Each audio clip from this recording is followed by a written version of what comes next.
ദൈവ തിരുനാമത്തിന് നന്ദിയോടെ ഞാൻ സ്തോത്രം ചെയ്യുകയും സ്തുതിക്കുകയും ചെയ്യുന്നു. കർത്താവിൻ്റെ തിരുസന്നിധാനത്തിൽ അനുഗ്രഹീതമായ ഏകദേശം 3 പതിറ്റാണ്ടിൽ കൂടുതലായി തിരുവല്ലയിലോ പത്തനംതിട്ട ജില്ലയിലോ മാത്രമല്ല, മലങ്കരയിലെ ആത്മീകം ആഗ്രഹിക്കുന്ന മലയാളികൾക്കെല്ലാം ഏറെ സുപരിചിതമായ കരിസ്മ ക്രൂസേഡിൻ്റെ 2ാമത്തെ രാത്രിയിൽ മഹാദൈവത്തിൻ്റെ കൃപയാൽ എനിക്കും ദൈവത്തിൻ്റെ വചനം ശുശ്രൂഷിപ്പാൻ ശ്രേഷ്ഠരായ ദൈവദാസന്മാർ ശുശ്രൂഷിച്ചിട്ടുള്ള ഈ അനുഗ്രഹീത യോഗത്തിൻ്റെ നിരയിൽ ദൈവമായ കർത്താവ് എന്നെ കൂടി കണ്ടതോർത്ത് നിങ്ങളുടെ എല്ലാവരുടെയും നടുവിൽ നിന്നുകൊണ്ട് ഞാൻ ആദ്യം തന്നെ ദൈവത്തെ വണങ്ങുകയും നമസ്കരിക്കുകയും സ്തുതിക്കുകയും ചെയ്യുകയാണ്.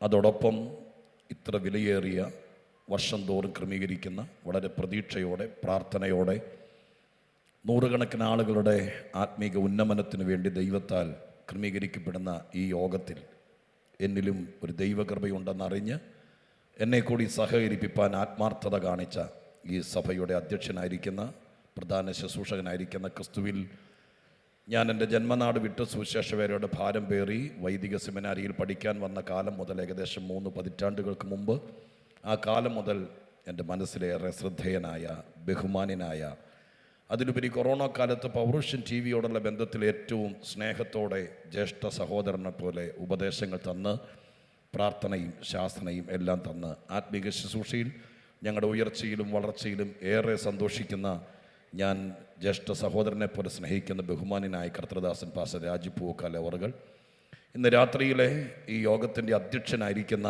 ക്രിസ്തുവിൽ ഞാൻ ഏറ്റവും സ്നേഹിക്കുന്ന ജിബിൻ പറഞ്ഞതുപോലെ തന്നെ ജിബിൻ്റെ എല്ലാമായ സ്തോത്രം. വളരെ സന്തോഷത്തോടെ ഞാൻ ജിബിൻ്റെ വളർച്ചയിലും ഉയർച്ചയിലും എല്ലാം സന്തോഷിക്കുന്നു. ജിബിൻ, അതോടൊപ്പം ഏറ്റവും സ്നേഹിതരും ബഹുമാന്യരായ വളരെ പരിചിതരായ കർത്തൃദാസന്മാർ, സദസ്യരായിരിക്കുന്ന പ്രിയപ്പെട്ടവർ, പ്രത്യേകിച്ച് ദൈവദാസന്മാരിൽ പലരും ഞങ്ങൾക്ക് വേണ്ടി നിരന്തരം പ്രാർത്ഥിക്കുന്നവരിൽ പലരുമുണ്ട്. നിങ്ങൾക്കെല്ലാവർക്കും കർത്താവായ യേശുവിൻ്റെ ധന്യമുള്ള നാമത്തിൽ വിനീതമായ സ്നേഹ വന്ദനങ്ങൾ അറിയിക്കുന്നു. ഒപ്പം മനോഹരമായ ആത്മിക ഗാനങ്ങൾ ആലപിക്കുന്ന ക്രിസ്തുവിൽ ഞങ്ങൾ ഒത്തിരി സ്നേഹിക്കുന്ന പ്രിയ ജോസ് ചാൻ അടക്കം ഓർക്കസ്ട്ര കൈകാര്യം ചെയ്യുന്ന യേശുദാസ് ലിസി, ബാക്കി സഹോദരന്മാർ എല്ലാവർക്കും യേശു ക്രിസ്തുവിൻ്റെ ധന്യമുള്ള നാമത്തിൽ ധന്യമുള്ള വന്ദനങ്ങൾ അറിയിച്ചുകൊണ്ട് ദൈവവചനത്തിലേക്ക് രാത്രിയിലെ ആത്മീക ശുശ്രൂഷയിലേക്ക് പ്രവേശിക്കാൻ കർത്താവിൽ ശരണപ്പെടുകയാണ്. പ്രാർത്ഥനയോടെ കർത്താവിൻ്റെ സന്നിധാനത്തിൽ കടന്നു വന്നിരിക്കുന്ന ദൈവമക്കളോട് ദൈവമായ കർത്താവിന് പ്രീതിയുണ്ട്, വാത്സല്യമുണ്ട്, സ്നേഹമുണ്ട്, കരുതലുണ്ട് എന്ന് തെളിയിക്കുന്നത് അതിൻ്റെ 1ാമത്തെ പടി ദൈവശബ്ദം നമ്മളെ കേൾപ്പിച്ചുകൊണ്ടാണ്. അതുകൊണ്ട് ഇന്ന് രാത്രി പ്രാർത്ഥനയോടെ വന്നിരിക്കുന്ന ദൈവമക്കളോട് കർത്താവ് ഹൃദ്യമായിട്ട് ഇടപെടുമെന്ന് ഞാൻ പൂർണ്ണമായിട്ടും വിശ്വസിക്കുകയാണ്. ഇത് സ്തോത്രം ആത്മീയരുടെ ഒരു പൊതുചടങ്ങല്ല. പ്രാർത്ഥിച്ച് വന്നിരിക്കുന്ന ദൈവമക്കളുണ്ട്, പ്രതീക്ഷയോടെ വന്നിരിക്കുന്ന ദൈവത്തിൻ്റെ ദാസിദാസന്മാരുണ്ട്. അവരെ സർവശക്തനായ ദൈവം ഇന്ന് രാത്രി ഈ ഹോളിനകത്ത് പരിഗണിക്കുമെന്ന് ഞാൻ പൂർണ്ണമായി വിശ്വസിക്കുമ്പോൾ, അതങ്ങനെ തന്നെ വിശ്വസിക്കുന്ന ദൈവത്തിൻ്റെ മക്കൾ ഇതിനകത്തുണ്ടെങ്കിൽ അവർ സന്തോഷത്തോടെ ഒരു പ്രസംഗത്തെക്കാൾ അപ്പുറം സ്വർഗത്തിലെ ദൈവത്തിൻ്റെ ദൂത് അവരവർക്ക് വേണ്ടത് പരിശുദ്ധാത്മാവ് ഈ രാത്രികാലം നൽകി തരുമെന്ന് വിശ്വസിക്കുന്ന ദൈവമക്കൾ അധരങ്ങൾ തുറന്ന് നിങ്ങൾക്ക് എങ്ങനെ ആത്മാവിൻ്റെ വിശ്വാസത്തിൻ്റെ പ്രകടനം എങ്ങനെ കാഴ്ചവെക്കാമോ അതേത് വിധത്തിലാണെങ്കിലും കരമുയർത്തിയോ കരമടിച്ചോ നിങ്ങൾക്ക് ലഭിക്കുന്ന ഇൻസ്പിറേഷൻ അനുസരിച്ച് ആത്മശക്തിയോടെ യേശുവിൻ്റെ നാമത്തിൽ ഇന്ന് രാത്രികാലം ഇതിനകത്ത് വന്നിരിക്കുന്ന ക്രിസ്തുവിൻ്റെ ചോരയാൽ വീണ്ടെടുക്കപ്പെട്ടവരെല്ലാവരും ഈ യോഗത്തിൽ കാഴ്ചക്കാരല്ല, മറിച്ച് ആത്മീക പോരാട്ടത്തിൻ്റെ പങ്കാളികളാണെന്ന് വിശ്വസിക്കുന്ന ദൈവത്തിൻ്റെ മക്കൾ ഒരുമിച്ച് നന്ദിയോടെ ദൈവത്തിന് സ്തോത്രം ചെയ്യുമ്പോൾ സ്തുതികളും മേൽ വസിക്കുന്ന ദൈവം സ്തോത്രം ഇതിന് നടുവിലേക്ക് ഇറങ്ങി വരുമെന്ന് വിശ്വസിക്കുന്നവർ ഒന്നിച്ച് ശക്തിയോടെ ദൈവത്തിന് ഒരിക്കൽ കൂടെ ചേർന്ന് സ്തോത്രം ചെയ്താട്ടെ. ഹല്ലേലൂയ. നന്ദി കർത്താവേ, നന്ദി കർത്താവേ, നന്ദി കർത്താവേ. ഓൺലൈനിൽ ഒത്തിരി പേര് വാച്ച് ചെയ്യുന്നുണ്ടെന്ന് മനസ്സിലാക്കുന്നു. നിങ്ങൾ എവിടെ ഇരുന്നാലും കർത്താവിൻ്റെ വചനത്തിന് ബന്ധനമില്ല. ഇരിക്കുന്ന സ്ഥലത്ത് നിങ്ങൾ ആവശ്യബോധത്തോടെയാണ് ഇരിക്കുന്നതെങ്കിൽ ഇവിടെ നിന്ന് അയക്കുന്ന ദൈവത്തിൻ്റെ വചനം അവിടെ വന്ന് പ്രവർത്തിപ്പാൻ ശക്തമാണെന്ന് ഞങ്ങൾ അനുഭവിച്ചിട്ടുണ്ട്. അതുകൊണ്ട് നിങ്ങൾ ഇരിക്കുന്ന സ്ഥലത്ത് ഇന്ന് രാത്രി 9 മണിക്കുള്ളിൽ പരിശുദ്ധ ദൈവത്തിൻ്റെ വലിയ പ്രവൃത്തി നിറവേറ്റുമെന്ന് വിശ്വസിച്ച് സ്തോത്രത്തോടെ കർത്താവിൻ്റെ സന്നിധാനത്തിൽ ഇരിപ്പാൻ ഞാൻ വിനീതമായിട്ട് നിങ്ങളോട് അപേക്ഷിക്കുകയാണ്. സ്തോത്രം. ഒപ്പം ഈ രാത്രികാലം ദൈവവചനത്തിലേക്ക് പ്രവേശിക്കുന്നതിനേക്കാൾ മുമ്പ് സുവിശേഷ പ്രഭാഷണത്തിന് മറ്റിതര പ്രസംഗങ്ങളെക്കാളൊക്കെ ഏറെ പ്രത്യേകതയുണ്ട്. അതറിയാവുന്ന ആളുകളാണ് തിരുവല്ലക്കാരൻ നന്നായിട്ട് അറിയാം. വിശിഷ്യ കരിസ്മ ക്രൂസൈഡിൽ പങ്കെടുക്കുന്ന ആളുകൾക്ക് വചനത്തിൻ്റെ ശക്തി, വചന വ്യാപാരത്തിൻ്റെ ആ പ്രസന്നത, ഇതൊക്കെ എത്രത്തോളം ശക്തമാണെന്ന് ആത്മീക കൂട്ടത്തിനകത്ത് ഇരുന്ന് നമ്മൾ അനുഭവിച്ചിട്ടുണ്ടെങ്കിലും ഒരു വാക്ക്, ദൈവത്തിൻ്റെ സന്നിധാനത്തിൽ ദൈവത്തിൻ്റെ വചന ശുശ്രൂഷകൻ എന്ന നിലയ്ക്ക് മറ്റിതര പ്രസംഗങ്ങളെക്കാൾ സുവിശേഷ പ്രസംഗത്തിൻ്റെ ഒരു പ്രത്യേകത, ഇന്ന് രാത്രിയിലെ പ്രസംഗത്തിൽ അത് തന്നെ നടക്കണമെന്നുള്ള പ്രാർത്ഥനയോടെ നിങ്ങളെ ഓർമ്മപ്പെടുത്തിക്കൊണ്ട് അത് വിശ്വസിക്കുന്നവർക്ക് വേണ്ടി അത് തന്നെ സംഭവിക്കുമെന്നുള്ള ചാരിതാർത്ഥ്യത്തോടെ വചനത്തിലേക്ക് കടക്കാൻ വേണ്ടി കർത്താവിൽ ശരണപ്പെടുകയാണ്. ഒന്നുകൂടെ ഞാൻ ആവർത്തിക്കാം, മറ്റിതര പ്രസംഗങ്ങളെക്കാൾ സുവിശേഷ പ്രസംഗത്തിൻ്റെ പ്രത്യേകത എന്താണെന്ന് പ്രസംഗിക്കുന്നവരും പ്രസംഗം കേൾക്കുന്നവരും സംഘാടകരൊക്കെ അറിഞ്ഞിരിക്കുന്നത് നല്ലതാണ്. ഒരുപാട് പ്രസംഗങ്ങൾ നടക്കുന്നൊരു നാട്ടിലാണ് നമ്മൾ ജീവിച്ചിരിക്കുന്നത്. വിശിഷ്യ തിരുവല്ലായിൽ രാഷ്ട്രീയ പ്രസംഗങ്ങൾ, മതപ്രസംഗങ്ങൾ, സാംസ്കാരിക പ്രസംഗങ്ങൾ എന്നിത്യാദി നിരവധി പ്രസംഗങ്ങൾ, വ്യത്യസ്തമായ ഉദ്ദേശത്തോടുകൂടെ പ്രസംഗിക്കപ്പെടുന്ന ഒത്തിരി പ്രസംഗങ്ങൾ നടക്കുന്നൊരു നാട്ടിലാണ് നമ്മൾ ജീവിച്ചിരിക്കുന്നത്. നമ്മുടെ നാട്ടിൽ ആനുകാലിക വിഷയങ്ങളെ ആളുകളുടെ ചിന്താഗതിക്കകത്തിട്ട് വളരെ ശക്തമായി തലച്ചോറിന് തീ പിടിപ്പിക്കാൻ ശക്തരായ രാഷ്ട്രീയ പ്രഭാഷകരുള്ള നാടാണ് കേരളം. മതപ്രസംഗങ്ങൾ മണിക്കൂറുകളോളം, നമ്മുടെ തിരുവല്ലായിലും പരിസരത്തൊക്കെ 3-4 മണിക്കൂറുകൾ റോഡ് ബ്ലോക്ക് ചെയ്ത് പ്രത്യേക സന്ദർഭങ്ങളിൽ മതപ്രഭാഷണം നടത്തിയ ശക്തന്മാരായ മതപ്രഭാഷകർ മലയാളക്കരയ്ക്കുണ്ട്. സാംസ്കാരിക പ്രസംഗങ്ങളുടെ കാര്യം പറയണ്ട. എന്നിത്യാദി നിലവാരത്തിൽ വ്യത്യസ്തമായ പ്രസംഗങ്ങൾ നടക്കുന്നതിൻ്റെ മധ്യത്തിലാണ് സുവിശേഷ പ്രസംഗം നടക്കുന്നത്. എന്നാൽ ഇന്ന് രാത്രികാലം മതപ്രസംഗത്തെക്കാൾ അല്ലെങ്കിൽ ഒരു രാഷ്ട്രീയ പ്രസംഗത്തെക്കാൾ സാംസ്കാരിക പ്രസംഗത്തെക്കാളെല്ലാം ദൈവവചന പ്രഭാഷണത്തിൻ്റെ പ്രത്യേകത എത്ര ശ്രേഷ്ഠമെന്ന് അനുഭവങ്ങളിലൂടെ പറയുന്നതിനേക്കാൾ തിരുവെഴുത്തിലെ ഒരു വാക്ക് പറയുന്നതായിരിക്കും യുക്തി എന്ന് എൻ്റെ മനസ്സ് പറയുന്നത് കൊണ്ട് ഞാൻ വചനത്തിലെ ഒരു തെളിവ് മാത്രം പറയാം. വിശുദ്ധ മർക്കോസിൻ്റെ സുവിശേഷം വായിക്കണമെന്നില്ല, പറയുമ്പോൾ നിങ്ങൾ ശ്രദ്ധിക്കേണ്ടവർ ശ്രദ്ധിച്ചാൽ മതിയാകും. വിശുദ്ധ മർക്കോസ് 16-ാം അധ്യായം അവസാനിക്കുന്നത് 2 കൊച്ചു വാക്യങ്ങളുടെ പാരഗ്രാഫോട് കൂടിയാണ്. ആ വാക്കുകൾ എഴുതിയിരിക്കുന്നത് ഇങ്ങനെയാണ്, 19-20 വാക്യങ്ങൾ. ആ വാക്യങ്ങളിൽ പരാമർശിക്കുന്നത് ഇങ്ങനെയാണ്: ഇങ്ങനെ കർത്താവായ യേശുക്രിസ്തു അവരോട് അരുളിച്ചെയ്ത ശേഷം സ്വർഗത്തിലേക്ക് എടുക്കപ്പെട്ടു, ദൈവത്തിൻ്റെ വലത്തുഭാഗത്തിരുന്നു എന്ന് പറഞ്ഞുകൊണ്ടാണ് മർക്കോസ് എന്ന സുവിശേഷ എഴുത്തുകാരൻ തൻ്റെ സുവിശേഷം എഴുതി അവസാനിപ്പിക്കുമ്പോൾ അവസാനത്തെ വാക്യത്തിന് തൊട്ട് മുമ്പ് ഈ വാക്യം പറഞ്ഞുകൊണ്ട് അവസാനിക്കുന്നു. ഒരു എഴുത്തുകാരനെ സംബന്ധിച്ചിടത്തോളം ആ വാക്യം കൊണ്ട് അവസാനിപ്പിച്ചാൽ മതിയായിരുന്നു.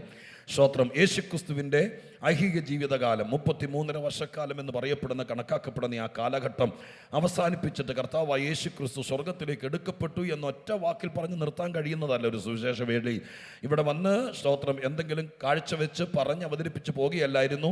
യേശുക്രിസ്തു മടങ്ങിപ്പോയതൊരു വണ്ടി കയറി പോകുകയല്ല, ക്രൂശിലൂടെയാണ് മടങ്ങിപ്പോയത്. കഠിനമായ പീഡനങ്ങൾ ഏറ്റുവാങ്ങി നമുക്ക് വേണ്ടി പാപപരിഹാരയാഗമായി തീർന്ന് തൻ്റെ ഗദസമന മുതൽ ഗോൽഗോത്ത കുന്നുവരെ ഇഞ്ചിഞ്ചായി ചതക്കപ്പെട്ട് ഉടുത്തിരുന്ന വസ്ത്രം പോലും ഉരിഞ്ഞെടുത്ത് തലയിൽ മുൾക്കിരീടം വെച്ച് ആഞ്ഞടിച്ച് പുറമെല്ലാം റോമൻ ചമ്മട്ടി കൊണ്ട് ഉഴവ് ചാല് പോലെ കീറപ്പെട്ട് മുഷ്ടി ചുരുട്ടി പട്ടാളക്കാർ മുഖത്തേക്ക് ഇടിച്ച് കാർക്കിച്ച് തുപ്പി നിലത്തിട്ട് കറ്റക്കളത്തിൽ കറ്റ മെതിക്കുന്നത് പോലെ യേശുവിനെ നിലത്തിട്ട് ചവിട്ടി കറുത്ത തുണി കൊണ്ട് കണ്ണ് കെട്ടിയിട്ട് മുഷ്ടി ചുരുട്ടി മുഖത്തേക്ക് ഇടിച്ചിട്ട് ഹേ പ്രവാചക, നിന്നെ തല്ലിയത് ആരെന്ന് പ്രവചിക്കായി എന്ന് ആക്ഷേപിച്ച് പറഞ്ഞ് കോലുകൊണ്ട് തല്ലിയും പീഡിപ്പിച്ചും ചമ്മട്ടി കൊണ്ട് അടിച്ചുമെല്ലാം അസ്ഥികൾ ബന്ധം വിടുമാറ് ഒരു മനുഷ്യൻ നരകത്തിൽ പോയാൽ അനുഭവിക്കേണ്ട സകല വ്യതകളും കർത്താവ് തൻ്റെ പീഡന സമയത്ത് ഏറ്റെടുത്തുകൊണ്ട് ചുമന്നുകൊണ്ട് പോയ കുരിശിലേക്ക് മറത്തിക്കെടുത്തി കാരിരുമ്പാണികൾക്ക് വിധേയപ്പെടുത്തി 2 കള്ളന്മാരുടെ നടുവിൽ ആകാശത്തിൻ്റെയും ഭൂമിയുടെയും മധ്യത്തിൽ, ഭൂമിയുടെ മധ്യഭാഗത്ത് മധ്യധരണി കടലിൻ്റെ തീരത്ത് തലയോടിൻ്റെ ആകൃതിയിലുള്ള ഒരു മൊട്ടക്കുന്നിൻ്റെ മുകളിൽ നട്ടുച്ച വെയിലത്ത് നമ്മുടെ കർത്താവിനെ ഒരു നീചനെ പോലെ ക്രൂശിന്മേൽ തൂക്കിയിട്ടു. Praise the Lord, hallelujah. ഞാൻ വിചാരിച്ചു കർത്താവിൻ്റെ ആ കഷ്ടാനുഭവങ്ങളെക്കുറിച്ച് പറയുമ്പോൾ നിങ്ങളുടെ അകത്തൊരു വൈകാരികമായിരിക്കുന്ന ഒരു പ്രചോദനം ഉണ്ടായിട്ട് രക്ഷിച്ചവനെക്കുറിച്ചൊരു സ്തോത്രമെങ്കിലും പറയുമെന്ന് ഒന്നോടെ ഞാൻ ആത്മാവിൽ പറയാം. ക്രൂശിൽ 2 കള്ളന്മാരുടെ നടുവിൽ ആകാശത്തിൻ്റെയും ഭൂമിയുടെയും മധ്യത്തിൽ നമുക്ക് വേണ്ടി തൂങ്ങിയാടുന്ന കർത്താവിനെ മനതാരിൽ കണ്ടവർക്ക് നന്ദി പറയാതിരിക്കാൻ കഴിയില്ല. യേശുക്രിസ്തു ക്രൂശിൽ നമുക്ക് വേണ്ടി പരമയാഗമായി തീർന്നു. ഹല്ലേലൂയ, സ്തോത്രം, ഹല്ലേലൂയ. അങ്ങനെ സ്വന്തം തോളിൽ തല ചായ്ച്ച് സ്തോത്രം താൻ പ്രാണനെ വിട്ടു. അരിമത്തയിലെ യോസേപ്പിന്റെ കല്ലറയിൽ കർത്താവ് അടക്കപ്പെട്ടു. സ്തോത്രം 3-ാം നാൾ ഉയർത്തെഴുന്നേറ്റു. സ്തോത്രം 40-ൽ പരം ദിവസങ്ങൾ കൊണ്ട് 500-ലധികം ആളുകൾക്ക് 13-ൽ പരം ഘട്ടങ്ങളിലായി യേശു പ്രത്യക്ഷപ്പെട്ടു. താൻ ജീവിച്ചിരിക്കുന്നു തെളിയിച്ചനന്തരം സ്തോത്രം ഗലീല പുരുഷന്മാരായ 500ഓളം ആളുകൾ ഒലിവുമലയിൽ താൻ സ്തോത്രം യാത്ര അയക്കാൻ വേണ്ടി ചെന്നിരിക്കുന്ന വേളയിൽ സുവിശേഷത്തിലും അപ്പോസ്തല പ്രവൃത്തിയിലും ഒക്കെ എഴുതിയിരിക്കുന്ന ഭാഗങ്ങൾ ആത്മീകമായിട്ട് ചിന്തിച്ചാൽ 500-ലധികം ആളുകൾ കാത്തു നിൽക്കുമ്പോൾ കർത്താവ് അവരെ കൈവിരിച്ച് അനുഗ്രഹിച്ച് അനന്തരം സ്വർഗത്തിലേക്ക് എടുക്കപ്പെടുകയാണ്. ആ രംഗം നിങ്ങളുടെ മനതാരിൽ കാണുകയാണെങ്കിൽ ഏതൊരു ഭക്തന്റെയും ഹൃദയം കുളിർക്കുന്നതാണ്. ഹല്ലേലൂയ. കർത്താവിന്റെ അനുഗ്രഹം അനുഭവിച്ച, വിടുതലുകൾ അനുഭവിച്ച, ഏറ്റവും കൂടുതൽ അനുഭവിച്ച ആളുകൾ ഗലീലക്കാരാണ്. യഹൂദയിൽ നിന്ന് ആരും വന്നിട്ടില്ല. ശമര്യക്കാരും തിരിഞ്ഞു നോക്കിയിട്ടില്ല. സ്തോത്രം ഭൂതം ബാധിച്ചവരും രോഗം പിടിച്ചവരുമായി അതപ്പതിച്ച് കിടന്നൊരു നാടിനെ ഉയർത്തിക്കൊണ്ടുവന്ന കർത്താവായ യേശു സ്തോത്രം വിടുവിച്ച, വിടുതൽ കിട്ടിയ ജനത്തിൽ 500-ലധികം ആളുകൾ കർത്താവിനെ യാത്രയാക്കാൻ വന്നിരിക്കുന്ന പ്രൗഢമായിരിക്കുന്ന ആ രംഗം നിങ്ങളുടെ മനസ്സിൽ ഒരു നടനവേദിയിൽ എന്ന വണ്ണം ഇന്ന് രാത്രികാലം കാണുകയാണെങ്കിൽ നിങ്ങളുടെ കണ്ണ് നിറയും. നന്ദിയോടെ ദൈവത്തിന് സ്തോത്രം ചെയ്യാൻ ഇടയാക്കി തീർക്കും. സ്തോത്രം ഹല്ലേലൂയ. കണ്ണ് നിറഞ്ഞ് കരഞ്ഞുകൊണ്ട് നിൽക്കുന്ന ഗലീല പുരുഷന്മാരുടെ മുമ്പിൽ നിന്ന് കർത്താവ് പതുക്കെ ഭൂമിയിൽ നിന്ന് കാൽപാദങ്ങൾ മെല്ലെ മെല്ലെ പൊങ്ങി ഉയരത്തിലേക്ക് ഉയർന്നു. കണ്ണിനപ്പുറത്തേക്ക് മറഞ്ഞു. സ്തോത്രം വെള്ളി മേഘങ്ങൾ യേശുവിനെ ഏറ്റെടുത്തു. കരഞ്ഞ ആകാശത്തിലേക്ക് നോക്കി നിൽക്കുമ്പോൾ 2 സ്വർഗീയ ദൂതന്മാർ വന്നിട്ട് പറഞ്ഞു, ഗലീല പുരുഷന്മാരെ, നിങ്ങൾ ആകാശത്തിലേക്ക് നോക്കി നിൽക്കുന്നത് എന്ത്? നിങ്ങളെ വിട്ട് സ്വർഗാരോഹണം ചെയ്ത മശിഹാ തമ്പുരാൻ പോയതുപോലെ മടങ്ങി വരുമെന്ന് ഇന്ന് രാത്രികാലം ദൈവത്തിന്റെ തിരുസന്നിധാനത്തിൽ ഒരാത്മീക യോഗത്തിൽ ഇരിക്കുമ്പോൾ ആ വാക്ക് കേൾക്കുമ്പോൾ നശ്വരമായ ലോകത്ത് കഷ്ടതയും പ്രയാസങ്ങളും ദുഃഖങ്ങളും ദുരിതങ്ങളും ചെയ്യാത്ത കുറ്റത്തിന്റെ വേദനയും അതിന്റെ വിഴുപ്പും ചുമക്കുന്ന ആരെങ്കിലും ഉണ്ടെങ്കിൽ അവരോടെന്ന വണ്ണം 2000 വർഷമായി ഹല്ലേലൂയ മുഴങ്ങി കേൾക്കുന്ന ആ ശബ്ദം ഒരിക്കൽ കൂടി ഇന്ന് രാത്രി ഈ പ്രയർ സെന്ററിന്റെ ഹാളിനകത്ത് മുഴങ്ങുമ്പോൾ പോയതുപോലെ മടങ്ങി വരുമെന്ന് ഇന്ന് രാത്രികാലം വിശ്വസിക്കുന്ന ദൈവമക്കളുണ്ടെങ്കിൽ അവർ നന്ദിയോടെ മറ്റെന്തിനേക്കാൾ ഞങ്ങളെ ആവേശം കൊള്ളിക്കുന്നത്, മറ്റെന്തിനേക്കാൾ ഞങ്ങളുടെ സിരകളിൽ ചോര തിളയ്ക്കുന്നത് യേശുവിന്റെ മടങ്ങി വരവ് എന്ന് കേൾക്കുമ്പോഴാണെന്ന് വിശ്വസിക്കുന്നവരുണ്ടെങ്കിൽ നിങ്ങൾ സന്തോഷത്തോടെ ദൈവത്തിന് സ്നേഹപ്രകടനം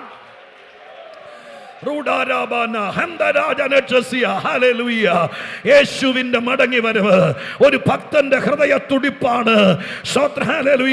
കർത്താവിന് വേണ്ടി 30, 40, 50 വർഷമായി ഒറ്റപ്പെട്ട് നിൽക്കുന്ന വേർപെട്ട് നിൽക്കുന്ന ദൈവമക്കളെ സംബന്ധിച്ച് അവരുടെ ഹൃദയത്തിന്റെ ഏറ്റവും വലിയ വാഞ്ചയാണ് കർത്താവിന്റെ മടങ്ങി വരവ്. ഇന്ന് രാത്രികാലം ഗലീല പുരുഷന്മാർ പറഞ്ഞതുപോലെ കഴിഞ്ഞ 20 നൂറ്റാണ്ടായി നമ്മുടെ പിതാക്കന്മാർ പറഞ്ഞത് സത്യമെന്ന് വിശ്വസിക്കുന്നവർ ഒരിക്കൽ കൂടി സന്തോഷത്തോടെ കരമുയർത്തി ദൈവത്തിന് സ്തോത്രം ചെയ്തേരെ. ഹല്ലേലൂയ. ആ പോക്കാണ് മർക്കോസ് എഴുതിയത്, പിതാവിന്റെ വലത്ത് ഭാഗത്തിരുന്നു എന്ന്. അങ്ങനെ പറഞ്ഞ് അവസാനിപ്പിക്കാമായിരുന്നു. പക്ഷെ സുവിശേഷ പ്രസംഗത്തിന്റെ പ്രത്യേകതയാണ് ഞാൻ പറയാൻ തുടങ്ങിയത്. അടുത്ത വാക്യത്തിനകത്താണ് മറ്റേതൊരു പ്രസംഗങ്ങളെക്കാൾ സുവിശേഷ പ്രസംഗത്തിൻ്റെ പ്രത്യേകത എഴുതിയിരിക്കുന്നത്. 20-ാമത്തെ വാക്യം, അതോടുകൂടിയാണ് മർക്കോസിൻ്റെ സുവിശേഷം അവസാനിക്കുന്നത്. 20-ാമത്തെ വാക്യത്തിനകത്ത് ഇങ്ങനെയാണ് എഴുതിയിരിക്കുന്നത്, സ്തോത്രം, അവർ പുറപ്പെട്ട് എല്ലായിടത്തും പ്രസംഗിച്ചു, കർത്താവ് അവരോടുകൂടെ പ്രവർത്തിച്ചും അവനാൽ നടന്ന അടയാളങ്ങളാൽ വചനത്തെ ഉറപ്പിച്ചും പോന്നു. നിങ്ങൾക്ക് എത്ര പേർക്ക് മനസ്സിലായി എന്നറിയില്ല. 19-ാമത്തെ വാക്യത്തിനകത്ത് സ്വർഗത്തിൽ പോയിരുന്ന കർത്താവ് 20-ാമത്തെ വാക്യത്തിനകത്ത് പത്രോസും യോഹന്നാനും അന്ത്രയോസും ഫിലിപ്പോസൊക്കെ പലസ്തീൻ്റെ ഏതെങ്കിലും തെരുവിൽ ഇതുപോലത്തെ മനോഹരമായിരിക്കുന്ന നിയോൺ ലാമ്പുകളുടെ അലങ്കാരമോ പാട്ടുകാരുടെ പിന്തുണയോ ഇതുപോലത്തെ മെച്ചപ്പെട്ട സൗണ്ട് സിസ്റ്റമോ മനോഹരമായി സ്തോത്രം പറയാനും പ്രാർത്ഥിക്കാനും സ്തുതിക്കാനും ഒക്കെയുള്ള വലിയ ക്രൗഡോ ഒന്നുമില്ലാതെ യഹൂദന്മാരെ പേടിച്ച് ഏതെങ്കിലും കടലോരത്തോ മുക്കുവ ഗ്രാമത്തിലോ 4 കൂടിയ കവലയിലോ നിന്ന് യേശുക്രിസ്തുവിനെ പ്രസംഗിക്കുമ്പോൾ, സ്തോത്രം, ഒരു കൈമൈക്ക് പോലുമില്ലാതെ യേശുവിനെ പ്രസംഗിക്കുമ്പോൾ 20-ാമത്തെ വാക്യം കഴിഞ്ഞ ദീർഘനാളായി ദൈവവചനം പ്രസംഗിക്കുന്നൊരു ദൈവദാസൻ എന്ന നിലയ്ക്ക് എൻ്റെ ഹൃദയത്തിൻ്റെ ബലമാണ്. ആ വാക്യം എങ്ങനെ പറഞ്ഞിരിക്കുന്നത്? സ്തോത്രം, അവർ പുറപ്പെട്ട് എല്ലായിടത്തും പ്രസംഗിച്ചപ്പോൾ യേശു അവിടെ ഇരുന്ന് കേട്ടെന്നല്ല, സ്തോത്രം, ഹല്ലേലൂയ. ആ വാക്ക് ഇങ്ങനെയാണ്, അവരോട് കൂടെ പ്രവർത്തിച്ചും. അതിനർത്ഥം യേശുക്രിസ്തുവിനെ എവിടെ പ്രസംഗിക്കുന്നോ അവിടെ അവൻ പ്രവർത്തിക്കാൻ വരും. ഹല്ലേലൂയ. ഇന്ന് രാത്രി തിരുവല്ലയിൽ പ്രസംഗിക്കുന്നത് യേശുവിനെ കുറിച്ചായിരിക്കയാൽ ഞാൻ വിശ്വസിക്കുന്നു തിരുവല്ലയിൽ IPC പ്രയർ സെന്ററിന്റെ കോമ്പൗണ്ടിനകത്ത് ഈ കരിസ്മ ക്രൂസേഡ് നടക്കുമ്പോൾ നിങ്ങളുടെ കസേരക്കരികിൽ വിശ്വസിക്കുന്നവരാണെങ്കിൽ ഇന്ന് രാത്രികാലം നിന്റെ വരവ് വെറുതെയാകത്തില്ല. അവൻ ഇവിടെ പ്രവർത്തിക്കാൻ വന്നിട്ടുണ്ട്. വിശ്വസിക്കുന്ന ദൈവമക്കൾ ഒരുമിച്ച് സന്തോഷത്തോടെ, ദൈവകൃപയോടെ, ആത്മനിറവോടെ, അത്യന്ത ശക്തിയോടെ, ആത്മബലത്തോടെ കർത്താവിന് നന്ദിയോടെ സ്തോത്രം ചെയ്യ. ഹല്ലേലൂയ. വാക്യം പറയുന്നു അവരോട് കൂടെ പ്രവർത്തിച്ചു എന്ന്. ഇന്ന് രാത്രികാലം ഞാൻ ഹൃദയത്തിൽ വിശ്വസിച്ചുകൊണ്ട് എന്റെ തിരുവെടുത്തുയർത്തിക്കൊണ്ട് അഭിമാനത്തോടെ, ആവേശത്തോടെ എന്റെ ശബ്ദം മുഴുവൻ എടുത്ത് വിളിച്ചു പറയും, ഉലകത്തിലെ മറ്റൊരു മറ്റൊരു പ്രസംഗത്തിനും അവകാശപ്പെടാനില്ലാത്തതാണ് സുവിശേഷ പ്രസംഗത്തിന് ഞങ്ങൾ അവകാശപ്പെടുന്നത്. ഹല്ലേലൂയ. കാരണം ഇന്ന് രാത്രി സ്തോത്രം ഒരു പരീക്ഷണാർത്ഥം ഞാൻ യേശുക്രിസ്തുവിനെ മാറ്റി നിർത്തി ഭാരതത്തിന്റെ ധീരയോദ്ധാവായിരുന്ന, സ്വാതന്ത്ര്യം വാങ്ങിച്ചു തരാൻ പോരാടിയ, അഹിംസയുടെ തലതൊട്ടപ്പനായിരുന്ന മഹാത്മാഗാന്ധിയെ കുറിച്ച് ഇന്ന് രാത്രി ഞാനിവിടെ പ്രസംഗിച്ചാൽ അങ്ങകലെ ഡൽഹിയിലെ യമുനാ നദീ തീരത്ത് ശക്തിസ്ഥലിൽ അന്തിവിശ്രമം കൊള്ളുന്ന മഹാത്മാഗാന്ധി തിരുവല്ലയിൽ വരികയില്ല. സ്തോത്രം. സൂര്യനസ്തമിക്കാത്ത സാമ്രാജ്യം എന്നറിയപ്പെട്ടിരുന്ന ബ്രിട്ടീഷ് സാമ്രാജ്യത്തിലെ അധിപതികളായിരുന്ന രാജാക്കന്മാരും രാജ്ഞിമാരും പ്രഭുക്കന്മാരും സ്തോത്രം വൈസ്രോയിമാരൊക്കെ അന്തിവിശ്രമം കൊള്ളുന്ന വെസ്റ്റ് മിനിസ്റ്റർ ആബിയിൽ സ്തോത്രം ഇംഗ്ലണ്ടിൽ ഇന്ന് രാത്രി അവരെ ആരെങ്കിലും ഇവിടെ പ്രസംഗിച്ചാൽ അവരാരും ഇവിടെ വരികയില്ല. എന്നാൽ അരിമത്തിയിലെ യോസേപ്പിന്റെ കല്ലറ കടം വാങ്ങി അതിനകത്ത് സ്തോത്രം 3 ദിവസം അടങ്ങിയിരുന്ന് ഉയർത്തെഴുന്നേറ്റ യേശുവിനെ കുറിച്ച് ഇന്ന് രാത്രി ഇവിടെ ഇത്രയും ക്രമീകരണമൊന്നും വേണ്ട. പ്രസംഗിക്കുന്നിടത്ത് യേശു വരുമെന്നല്ല, അവൻ പ്രവർത്തിക്കാനാ വരുന്നതെന്ന്.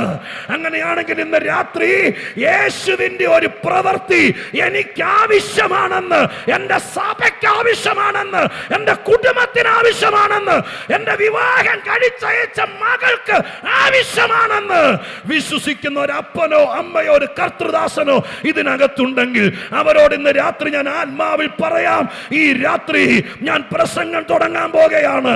വിശ്വസിക്കുന്ന ദൈവമക്കൾ ഇന്ന് രാത്രി ഒരു തരം മസിൽ പിടിച്ചിരിക്കരുത്. യേശുവിന്റെ നാമത്തിൽ സ്വർഗത്തിൽ അടങ്ങാത്തവൻ, ദൂതന്മാരുടെ ആരാധ്യനായവൻ ഇന്ന് രാത്രികാലം ഇതിനകത്ത് നടകൊള്ളുന്നുണ്ടെന്ന്, അവൻ ഇവിടെ വരുമെന്ന്, എന്റെ വിഷയത്തിൽ യേശു പ്രവർത്തിക്കുമെന്ന് വിശ്വസിക്കാൻ സ്വത്രം മനസ്സുള്ള ദൈവമക്കൾ അവർ ഈ രാത്രികാലം ഇരിക്കുന്നിടം മറന്ന് യേശുവിന്റെ നാമത്തെ ആത്മനിറവോടെ യേശു പ്രവർത്തിക്കും. ഇന്ന് രാത്രി ഞാൻ പ്രസംഗിക്കാം, നിങ്ങൾ വിശ്വസിച്ചാൽ യേശു പ്രവർത്തിക്കും. യേശു പ്രവർത്തിക്കും.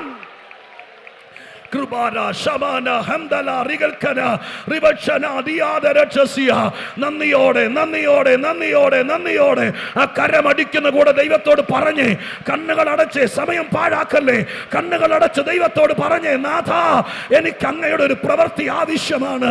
എൻ്റെ ദൈവമേ, ഈ മാസം കഴിഞ്ഞു പോകാൻ 1, 2, 3 ദിവസങ്ങളെ ബാക്കിയുള്ളൂ. ഫെബ്രുവരിയിലേക്ക് കയറുന്നതിനേക്കാൾ മുമ്പ് കരിസ്മ ക്രൂസേഡിൽ ഇതുപോലത്തെ ഒരു യോഗം ഞങ്ങളുടെ നാട്ടിലില്ല, ഞങ്ങളുടെ കൂട്ടായ്മക്കകത്തില്ല.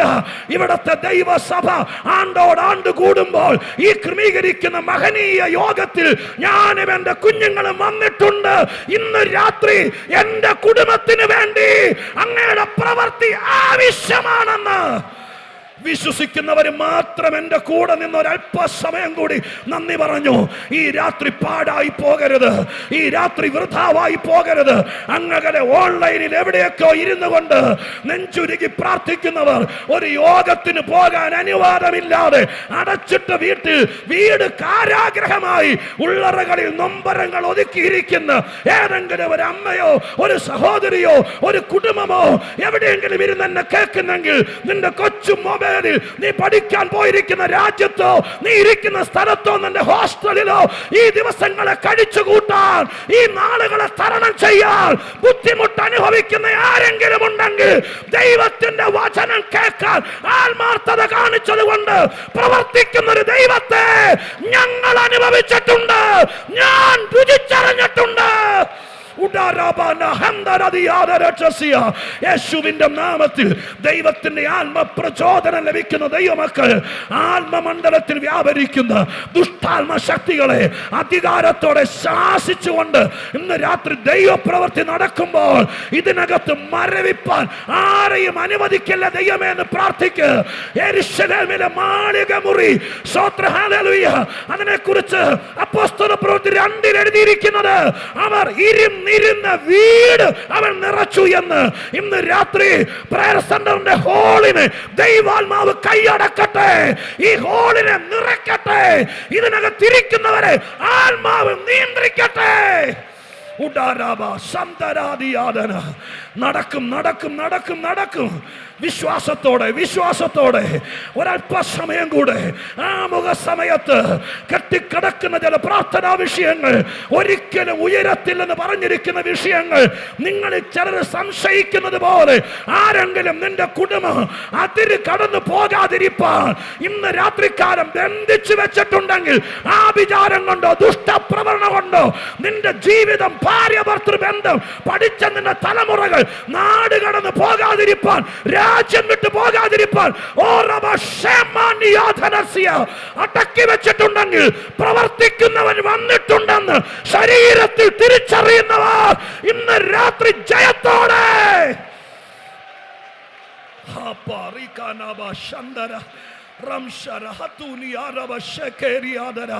പരിശുദ്ധാത്മാവേ, പരിശുദ്ധാത്മാവേ, കർത്താവേ, ഞങ്ങളുടെ വീണ്ടെടുപ്പുകാരനെ അങ്ങിവിടെ വന്നിട്ടുണ്ട്, അങ്ങിവിടെ വന്നിട്ടുണ്ട്, അങ്ങിവിടെ വന്നിട്ടുണ്ട്. ഞങ്ങളിൽ ചിലർ രക്തസ്രാവക്കാരി സ്ത്രീ അനുഭവിക്കുന്നത് പോലെ അനുഭവിക്കുന്നുണ്ട്.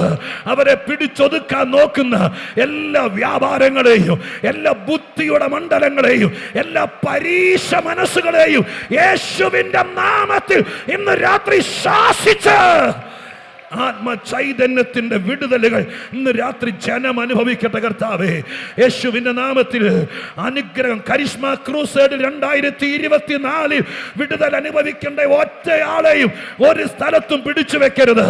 ഞങ്ങൾ അവകാശം പറയുന്നു കർത്താവിന്റെ നാമത്തിൽ. തിരുവല്ല മുനിസിപ്പാലിറ്റി മുഴുവൻ, അടുത്തുള്ള പഞ്ചായത്തുകൾ, അടുത്തുള്ള ചെറു പട്ടണങ്ങൾ, യേശുവിന്റെ നാമത്തിൽ ഈ യോഗത്തെ കുറിച്ച് അറിഞ്ഞ മുഴുവൻ സ്ഥലത്ത് നിന്നും ജനത്തെ തടഞ്ഞു വെച്ചിരിക്കുന്ന അന്ധകാര ശക്തിയോട്, തെക്കിനോട് തടുക്കരുത്, വടക്കിനോട് വിട്ടുതരിക എന്ന് കൽപ്പിച്ച യേശുവിന്റെ വചനം കൊണ്ട് ഞങ്ങൾ ഒരുമിച്ച് പ്രാർത്ഥിച്ച് ജനത്തിന്റെ വിടുതൽ ചോദിക്കുന്നു. യേശുവിൻ നാമത്തിൽ അങ്ങയുടെ പ്രവൃത്തിയെ പ്രതീക്ഷിക്കുന്നപ്പാ, സ്വർഗം അത് ചെയ്യുമെന്ന് വിശ്വസിച്ചുകൊണ്ട് ഞങ്ങളുടെ ദാസനാകുന്ന അടിയൻ ഇത്രയും ആനന്ദത്തോടെ ആരാധിച്ച് ഞങ്ങളുടെ സന്നിധിയിലായിരിക്കുന്ന ജനത്തോട് ചേർന്ന് ദൈവത്തിൻ്റെ വചനം ശുശ്രൂഷിക്കാൻ ഒരുങ്ങുകയാണ്.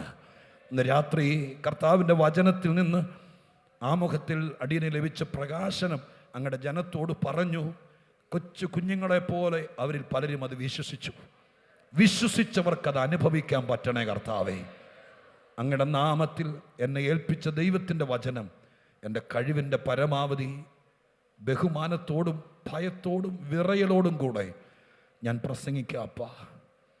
അങ്ങയുടെ വചനത്തിൽ കണ്ടതുപോലെ അങ്ങയുടെ വചനം പ്രസംഗിക്കുമ്പോൾ അങ്ങ് അടിയനോട് കൂടെ നിന്ന് പ്രവർത്തിക്കണമേ.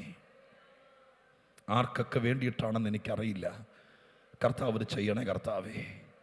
സ്വർഗം അത് ചെയ്യുമെന്നുള്ള അമിത വിശ്വാസത്തോടെ കർത്താവിൻ്റെ ഹൃദയത്തിൽ തന്ന വചനത്തിലേക്ക് ഞാൻ കടക്കട്ടെ.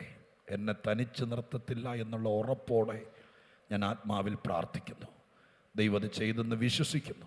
യേശു ക്രിസ്തുവിൻ്റെ നാമത്തിൽ പ്രാർത്ഥിക്കുന്നത് കേൾക്കണമേ സ്വർഗീയ പിതാവാം ദൈവമേ.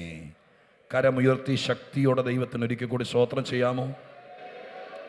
നല്ല തെളിഞ്ഞ മനസ്സോടെ കർത്താവിൻ്റെ സന്നിധാനത്തിലായിരിക്കുമ്പോൾ ഇന്ന് രാത്രിയിലെ വചനത്തിലേക്ക് പ്രവേശിക്കുകയാണ്. ദാനിയേൽ പ്രവചനം 6-ാം അധ്യായം. 6-ാം അധ്യായത്തിൻ്റെ 27-ാമത്തെ വാക്യം വായിച്ചുകൊണ്ട് ആത്മീക ചിന്തയിലേക്ക് പ്രവേശിക്കുന്നു. ഉച്ചഭാഷണി കൂടെ വായിക്കാൻ സ്തോത്രം താല്പര്യപ്പെടുന്നു. ദാനിയേൽ പ്രവചനം 6-ാം അധ്യായം 27-ാം വാക്യം. അവൻ രക്ഷിക്കുകയും വിടുവിക്കുകയും ചെയ്യുന്നു. അവൻ ആകാശത്തിലും ഭൂമിയിലും അടയാളങ്ങളും അത്ഭുതങ്ങളും പ്രവർത്തിക്കുന്നു. അവൻ ദാനിയേലിനെ സിംഹവായിൽ നിന്ന് രക്ഷിച്ചിരിക്കുന്നു. മതി, സ്തോത്രം. ആദ്യത്തെ ആ ഒരു സെന്റൻസ് മാത്രം മതിയാകും. ഇന്ന് രാത്രി കരിസ്മ ക്രൂസൈഡിന്റെ യോഗത്തിൽ നിങ്ങളുമായിട്ട് ദൈവത്തിന്റെ വചനത്തിൽ നിന്ന് പങ്കുവെക്കാൻ വേണ്ടി സ്തോത്രം. ആദ്യത്തെ ആ ഒരു സെന്റൻസ് ഇത്രയേ ഉള്ളൂ. സ്തോത്രം. അവൻ രക്ഷിക്കുകയും വിടുവിക്കുകയും ചെയ്യുന്നു. ഒന്നോടെ ഞാനത് ആവർത്തിക്കുകയാണ്. നിങ്ങൾ വചനത്തിലേക്ക് നോക്കിയെങ്കിൽ വിശിഷ്യാൽ നിങ്ങളുടെ കയ്യിൽ കൊച്ചു പേന വല്ലതും ഉണ്ടെങ്കിൽ സ്തോത്രം ആ വാക്ക് മാത്രം അടിവരയിട്ട് സൂക്ഷിച്ചാൽ നാളുകളിലാണെങ്കിലും നിങ്ങൾക്ക് പ്രയോജനപ്പെടുമെന്ന് ഞാൻ വിശ്വസിച്ചുകൊണ്ട് പറയുകയാണ്. ദൈവത്തെക്കുറിച്ച് പറഞ്ഞിരിക്കുന്ന ഒരു വാക്കാണ്.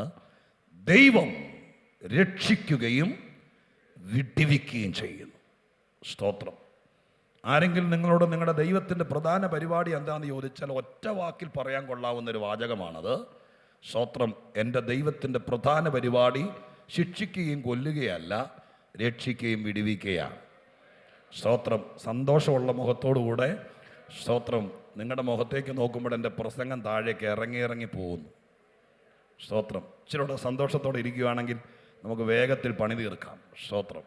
അല്ലെങ്കിൽ എൻ്റെ പ്രകാശനം സ്തോത്രം തടയപ്പെടും. സന്തോഷത്തോടെ ഇരിക്കുക. ഞാൻ പറഞ്ഞത് സ്തോത്രം നല്ല വാക്യല്ലേ.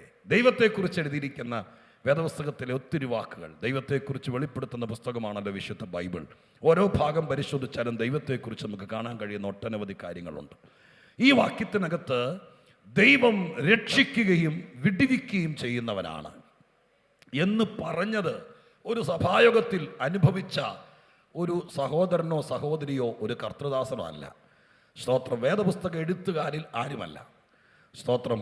ദാനിയേലിൻ്റെ പ്രവചന ഗ്രന്ഥം രാഷ്ട്രീയ പ്രവചന ഗ്രന്ഥമാണ്. ലോകരാജ്യങ്ങളിൽ സ്തോത്രം കർത്താവ് വന്നിട്ടും ഇവിടെ നടക്കേണ്ട അതിപ്രധാനമായിരിക്കുന്ന കാര്യങ്ങൾ, കാലാകാലങ്ങളിൽ രാഷ്ട്രങ്ങൾക്ക് വരേണ്ട സമുന്നതമായിരിക്കുന്ന പരിവർത്തനങ്ങൾ, ഏത് തരം ഭരണവും ഭരണകൂടമായിരിക്കണം ലോകത്തിൻ്റെ നേതൃത്വത്തിൽ, നമ്മുടെ ആധുനിക ഭാഷയിൽ പറഞ്ഞാൽ ലോക പോലീസ് എന്നൊക്കെ അറിയപ്പെടുന്നത് പോലെ ലോകത്തിൻ്റെ ഏറ്റവും പ്രധാനമായിരിക്കുന്ന ഭരണം ഏത് നിലവാരത്തിലുള്ളതായിരിക്കണം, ആ ഭരണകൂടത്തിൻ്റെ കാലഘട്ടദൈർഘ്യം എത്രയായിരിക്കണം, അത് കഴിയുമ്പോൾ അടുത്ത ഭരണം ആരുടേതായിരിക്കണം, ഏത് തരത്തിലുള്ളതായിരിക്കണം എന്നിത്യാദി കാര്യങ്ങളെക്കുറിച്ചെല്ലാം ഭരണകർത്താക്കളോ ഭരണകൂടങ്ങളോ ഇന്ന് അറിയപ്പെടുന്ന പല രാജ്യങ്ങളും ഉണ്ടാകുന്നതിനേക്കാൾ മുമ്പ് ദാനിയേലിലൂടെ സർവശക്തനായ ദൈവം പറഞ്ഞു വെച്ച് തിരക്കഥ എന്ന വണ്ണം എഴുതി വെച്ചിരിക്കുന്ന ഒരു പ്രവചന ഗ്രന്ഥമാണ് ദാനിയേൽ പ്രവചനം എന്നുള്ള കാര്യം വേദപുസ്തകം അറിയാവുന്ന ദൈവമക്കൾക്ക് അറിയാമെന്ന് വിചാരിക്കുകയാണ്. അത്രയ്ക്ക് പ്രൗഢമായിരിക്കുന്ന ഈ ഗ്രന്ഥം സ്തോത്രം. അതിനകത്ത് വിവിധ രാജാക്കന്മാർ, സാമ്രാജ്യാധിപന്മാർ സ്തോത്രം വിവിധ നിലവാരത്തിൽ ദൈവത്തിൻ്റെ ജനത്തെ പീഡിപ്പിക്കുകയും പ്രീണിപ്പിക്കുകയും ഒക്കെ ചെയ്തതിനെക്കുറിച്ച് ഇതിനകത്ത് കാണാൻ കഴിയുന്നുണ്ട്. ബേൽഷസ്സർ രാജാവിൻ്റെ ഭരണകാലത്ത് ദാനിയേലിനെ സിംഹക്കൂട്ടിലേക്ക് ഇട്ടുകളഞ്ഞു. ആ സംഭവങ്ങൾ നിങ്ങൾക്കറിയാം. എൻ്റെ സന്ദേശത്തിൻ്റെ വിശദീകരണത്തിന് ഒരുപക്ഷെ ഒരംശമായി ആ ഭാഗം നിങ്ങളുടെ മുമ്പിൽ കൊണ്ടുവരേണ്ടി വന്നേക്കാം. സ്തോത്രം. എങ്കിലും ഒറ്റ വാക്കിൽ പറയാം. സിംഹത്തിൻ്റെ കൂട്ടിനകത്തിട്ട് കളഞ്ഞു. സിംഹത്തിൻ്റെ ഗുഹയ്ക്കകത്ത് ഒരു രാത്രി കിടന്നിട്ട് ഒന്നും സംഭവിക്കാതെ ഉറക്കമെഴുന്നേറ്റ് വരുന്നത് പോലെ ഇറങ്ങി വന്നപ്പോൾ അത് കണ്ട രാജാവ് സ്തോത്രം ദാനിയേലിനെ കുറിച്ചല്ല, സിംഹത്തെക്കുറിച്ചല്ല, ദൈവത്തെക്കുറിച്ച് പറഞ്ഞ വാക്കാണ് ഇവിടെ എഴുതിയിരിക്കുന്നത്. സ്തോത്രം. ഹല്ലേലൂയ. പറഞ്ഞത് എങ്ങനെയാണ്? നിന്റെ ദൈവം രക്ഷിക്കുന്നവൻ മാത്രമല്ല, രക്ഷിക്കുന്നവനും വിടുവിക്കുന്നവനുമാണ്. ഇന്ന് രാത്രി എന്നെ കേൾക്കുന്ന ദൈവമക്കളോട് പറയാം, സ്തോത്രം, നമ്മുടെ ഭാഗ്യം അഥവാ വീണ്ടെടുക്കപ്പെട്ട ദൈവമക്കളുടെ ഭാഗ്യം, നമുക്ക് ഓരോ കാര്യത്തിനും ഓരോ ദൈവത്തെ തേടി പോകേണ്ട ഗതികേടില്ല. അങ്ങനെ പറയുമ്പോൾ നിങ്ങൾക്ക് എത്ര പേർക്ക് മനസ്സിലാവുമെന്ന് അറിയില്ല. ലോകത്തിലേക്ക് നോക്കിയാൽ എനിക്ക് പേടിയില്ല, ഓരോന്നിനും ഓരോ ദൈവങ്ങളാ. കല്യാണം നടക്കാത്തതിന് കല്യാണം നടക്കാൻ വേണ്ടി പ്രത്യേകം പ്രാർത്ഥിക്കാൻ ദൈവമുണ്ട്. വിദ്യാഭ്യാസത്തിന് മാത്രം ദൈവമുണ്ട്. കൃഷിസ്ഥലങ്ങൾ വിളയിച്ചെടുക്കാൻ വേണ്ടി മാത്രം ദൈവങ്ങളും ദേവചിന്തകളുമുണ്ട്. ഇങ്ങനെ ഓരോന്നിനും മക്കൾ ജനിക്കാൻ വേണ്ടി സൗഭാഗ്യം എന്ന് വേണ്ട. ഞാൻ സ്തോത്രം ഈ പശ്ചാത്തലത്തിൽ ഇരിക്കുന്ന നിങ്ങളോടത് പറഞ്ഞു വിശദീകരിക്കേണ്ട കാര്യമില്ലല്ലോ. അങ്ങനെ ഓരോന്നിനും ഓരോ ദൈവങ്ങളെ പ്രതിഷ്ഠിക്കുന്ന ലോകത്തിൽ ഈ പുസ്തകത്തിനകത്ത് പറയുന്നു, നമുക്കൊരുപാട് ദൈവങ്ങളില്ല. രോഗം വന്നാലും കഷ്ടം വന്നാലും ദീനം വന്നാലും ഞെരുക്കം വന്നാലും സങ്കടം വന്നാലും സിംഹക്കൂട്ടിൽ വീണാലും വെള്ളത്തിൽ പോയാലും തീച്ചൂടാൽ വീണാലും കാരാഗ്രഹത്തിൽ പോയാലും എവിടെ പോയാലും ഈ ദൈവത്തിന്റെ പ്രത്യേകത, ഒരുപാട് ദൈവങ്ങളില്ല. സഭയ്ക്ക് ഒരു ദൈവമേ ഉള്ളൂ. ആ ദൈവം രക്ഷിക്കുകയും വിട്ടുവിക്കുകയും ചെയ്യുന്നവനാണ്. ഹല്ലേലൂയ. യേശുവിന്റെ നാമത്തിൽ ഇന്ന് രാത്രി ഞാൻ അഭിമാനത്തോടെ പറയാം, സ്തോത്രം, ഒന്നോടെ എൻ്റെ ദൈവത്തോട് ചേർന്ന് നിന്ന് പറയാം. നിങ്ങൾ ഇന്ന് രാത്രി പറയണം, രക്ഷിക്കാൻ ദൈവത്തിന് കഴിവുണ്ടെങ്കിൽ എന്നെ വിടുവിക്കാനും അവന് കഴിവുണ്ട്. യേശുവിന്റെ നാമത്തിൽ ഞാൻ അധികം വളച്ചുകെട്ടില്ലാതെ കാര്യത്തിലേക്ക് കിടക്കാം. സ്തോത്രം, ഹല്ലേലൂയ. ഇന്നേക്ക് 20 കൊല്ലം മുമ്പ് പാപത്തോട് പാപം കൂട്ടി ജീവിച്ച കാലത്ത് ചങ്കിലെ ചോര കൊണ്ട് നിന്നെ രക്ഷിപ്പാൻ സ്വർഗത്തിലെ ദൈവത്തിന് കഴിഞ്ഞെങ്കിൽ ഇന്ന് നീ കിടക്കുന്ന വിഷയത്തിനകത്ത് നിന്ന് വിടുവിക്കാനും ദൈവത്തിന് കഴിയുമെന്ന് ഈ രാത്രി ആ വാ കൊണ്ട് പറഞ്ഞാൽ തന്നെ ഒരു വിടുതൽ വ്യാപരിക്കും. യേശുവിൻ നാമത്തിൽ സംഭവിക്കട്ടെ അത്. ഇന്ന് രാത്രികാലം രക്ഷിക്കാൻ ഒരു ദൈവം, വിടുവിക്കാൻ വേറൊരു ദൈവം, അങ്ങനെ ഒരു ക്രമീകരണം നമുക്കില്ല. എന്നെ രക്ഷിച്ചവൻ ആരാണോ അവൻ തന്നെ എന്നെ വിടുവിച്ചോളും. ഹല്ലേലൂയ. പ്രതികൂലങ്ങളോട്, പ്രശ്നങ്ങളോട് എതിർത്ത് നിൽക്കുന്ന ദുഷ്ടശക്തികളോട് കൂടെ കൂടെ സ്നേഹം നടിച്ച് ചോദിക്കുന്നവരോട് സ്തോത്രം, നിങ്ങൾ തിരിച്ച് ഈ വാക്യം വെച്ച് മറുപടി പറയണം. സ്തോത്രം, അമ്മാമ്മയാണെങ്കിലും അമ്മായി ആണെങ്കിലും എന്നെ രക്ഷിച്ചൊരു ദൈവമുണ്ട്. ഈ കാര്യത്തിൽ നിങ്ങൾ ആരും പങ്കെടുക്കണ്ട. എന്നെ രക്ഷിച്ചവൻ തന്നെ എന്നെ വിടുവിക്കുമെന്ന് പറഞ്ഞാൽ അതിനകത്ത് വിടിയിപ്പാൻ അവൻ ശക്തനെന്ന് ആരോടൊക്കെയോ ദൈവാത്മാവ് ഇന്ന് രാത്രി ഇടപെടാൻ തുടങ്ങുകയാണ്. യേശുവിന്റെ നാമത്തിൽ സന്തോഷ നിർവൃതിയോടെ ഞാൻ ഇന്ന് രാത്രി പ്രസംഗിക്കുന്നത് ദാനിയേലിനെ അല്ല, സിംഹത്തെ അല്ല, ഇതിനകത്ത് എഴുത്തുകാരെ അല്ല, ദൈവാദി ദൈവത്തെയാണ്. ആ ദൈവത്തിന്റെ ശക്തിയും മഹത്വവും ഇന്ന് രാത്രി കരിസ്മ ക്രൂസേഡിൽ പരിശുദ്ധ ദൈവം വചനത്തിലൂടെ വെളിപ്പെടുത്തുമ്പോൾ ഉറപ്പും ധൈര്യവുമുള്ളവരായി നിങ്ങളെ മടക്കി അയക്കാൻ പറ്റിയാൽ എന്റെ പ്രസംഗം ധന്യമായി. ഹല്ലേലൂയ. ഈ രാത്രി തന്നെ നിങ്ങൾ മുന്നോട്ട് വിളിച്ച് ഡേറ്റ് പറഞ്ഞ് നിങ്ങൾ കാര്യങ്ങളുടെ ഉള്ളറകളെ പറഞ്ഞ് സ്തോത്രം, നിങ്ങളോടൊരു ഡേറ്റ് കുറിച്ച് മടക്കി വിടാനുള്ള ത്രാണിയും കൃപയും ശക്തിയും എനിക്കില്ല. പക്ഷേ ഞാൻ വചനത്തിൽ നിന്ന് നിങ്ങളെ ഉറപ്പിച്ചു വിടാം. ഇന്ന് രാത്രി നിങ്ങൾ നിലയില്ലാത്ത വെള്ളത്തിൽ കിടക്കുന്നത് പോലെയോ, സ്തോത്രം, കടിച്ചു കീറുന്ന വിഷയങ്ങളുടെ നടുവിൽ കിടക്കുന്നത് പോലെയോ, നിങ്ങളെ ഒരു കാര്യത്തിനും പുറത്തു വിടത്തില്ലെന്ന് വെല്ലുവിളിക്കുന്നവരുടെ നടുവിൽ കുഞ്ഞാടിനെ പോലെ കിടക്കുക ചെയ്യുവാണെങ്കിൽ നിങ്ങൾ ദൈവമക്കളാണ്. പേടിക്കരുത്, ആരുടെ കാല് പിടിക്കാൻ പോകരുത്, വഴിമാറി ചിന്തിക്കരുത്. സ്വർഗത്തിലെ ദൈവത്തിന്റെ സന്നിധിയിൽ ഇരുന്നോണ്ട് പറയണം, എന്നെ രക്ഷിച്ചൊരു ദൈവമുണ്ട്. 38 കൊല്ലങ്ങൾക്ക് മുമ്പ് എൻ്റെ വീട്ടിൽ വന്ന് പാപം എന്താണ് ജീവൻ എന്താണെന്ന് അറിയാൻ വയ്യായിരുന്ന കാലത്ത്, ജീവിക്കുമെന്ന് പ്രതീക്ഷയില്ലാത്ത കാലത്ത്, അന്ന് ചെരുപ്പിടാത്ത കാലുകൊണ്ട് ഞങ്ങളുടെ വീട്ടിൽ കിലോമീറ്ററുകൾ നടന്നു വന്ന് യേശുവാരാണെന്നും പാപം എന്താണെന്നും പാപമോചനം എങ്ങനാണെന്നും പറഞ്ഞു തന്ന് ഞങ്ങളെ രക്ഷിച്ച ദൈവം 38 കൊല്ലങ്ങൾക്കിടയിൽ അനുഭവിച്ച പല വ്യതകളുടെ നടുവിലും ഞങ്ങളെ വിടുവിക്കാൻ വന്നിട്ടുണ്ട്. ആ അനുഭവം ഈ വചനം കൂടി ചേർത്ത് എന്നേക്കാൾ അനുഭവമുള്ള ദൈവത്തിന്റെ ഭക്തന്മാരും ഭക്തമതികളും ഇതിനകത്തിരിക്കുന്നുണ്ട്. ഇന്ന് രാത്രി വചനത്തോട് കൂടെ നിന്ന് എത്ര പേര് പറയും, ഇല്ല, ഞങ്ങൾ കാലുമാറി ചവിട്ടിയിട്ടില്ല, വഴിമാറി ചിന്തിച്ചിട്ടില്ല, എന്നെ രക്ഷിച്ചവൻ തന്നെ എന്നെ വിടുവിച്ചിട്ടുണ്ട്.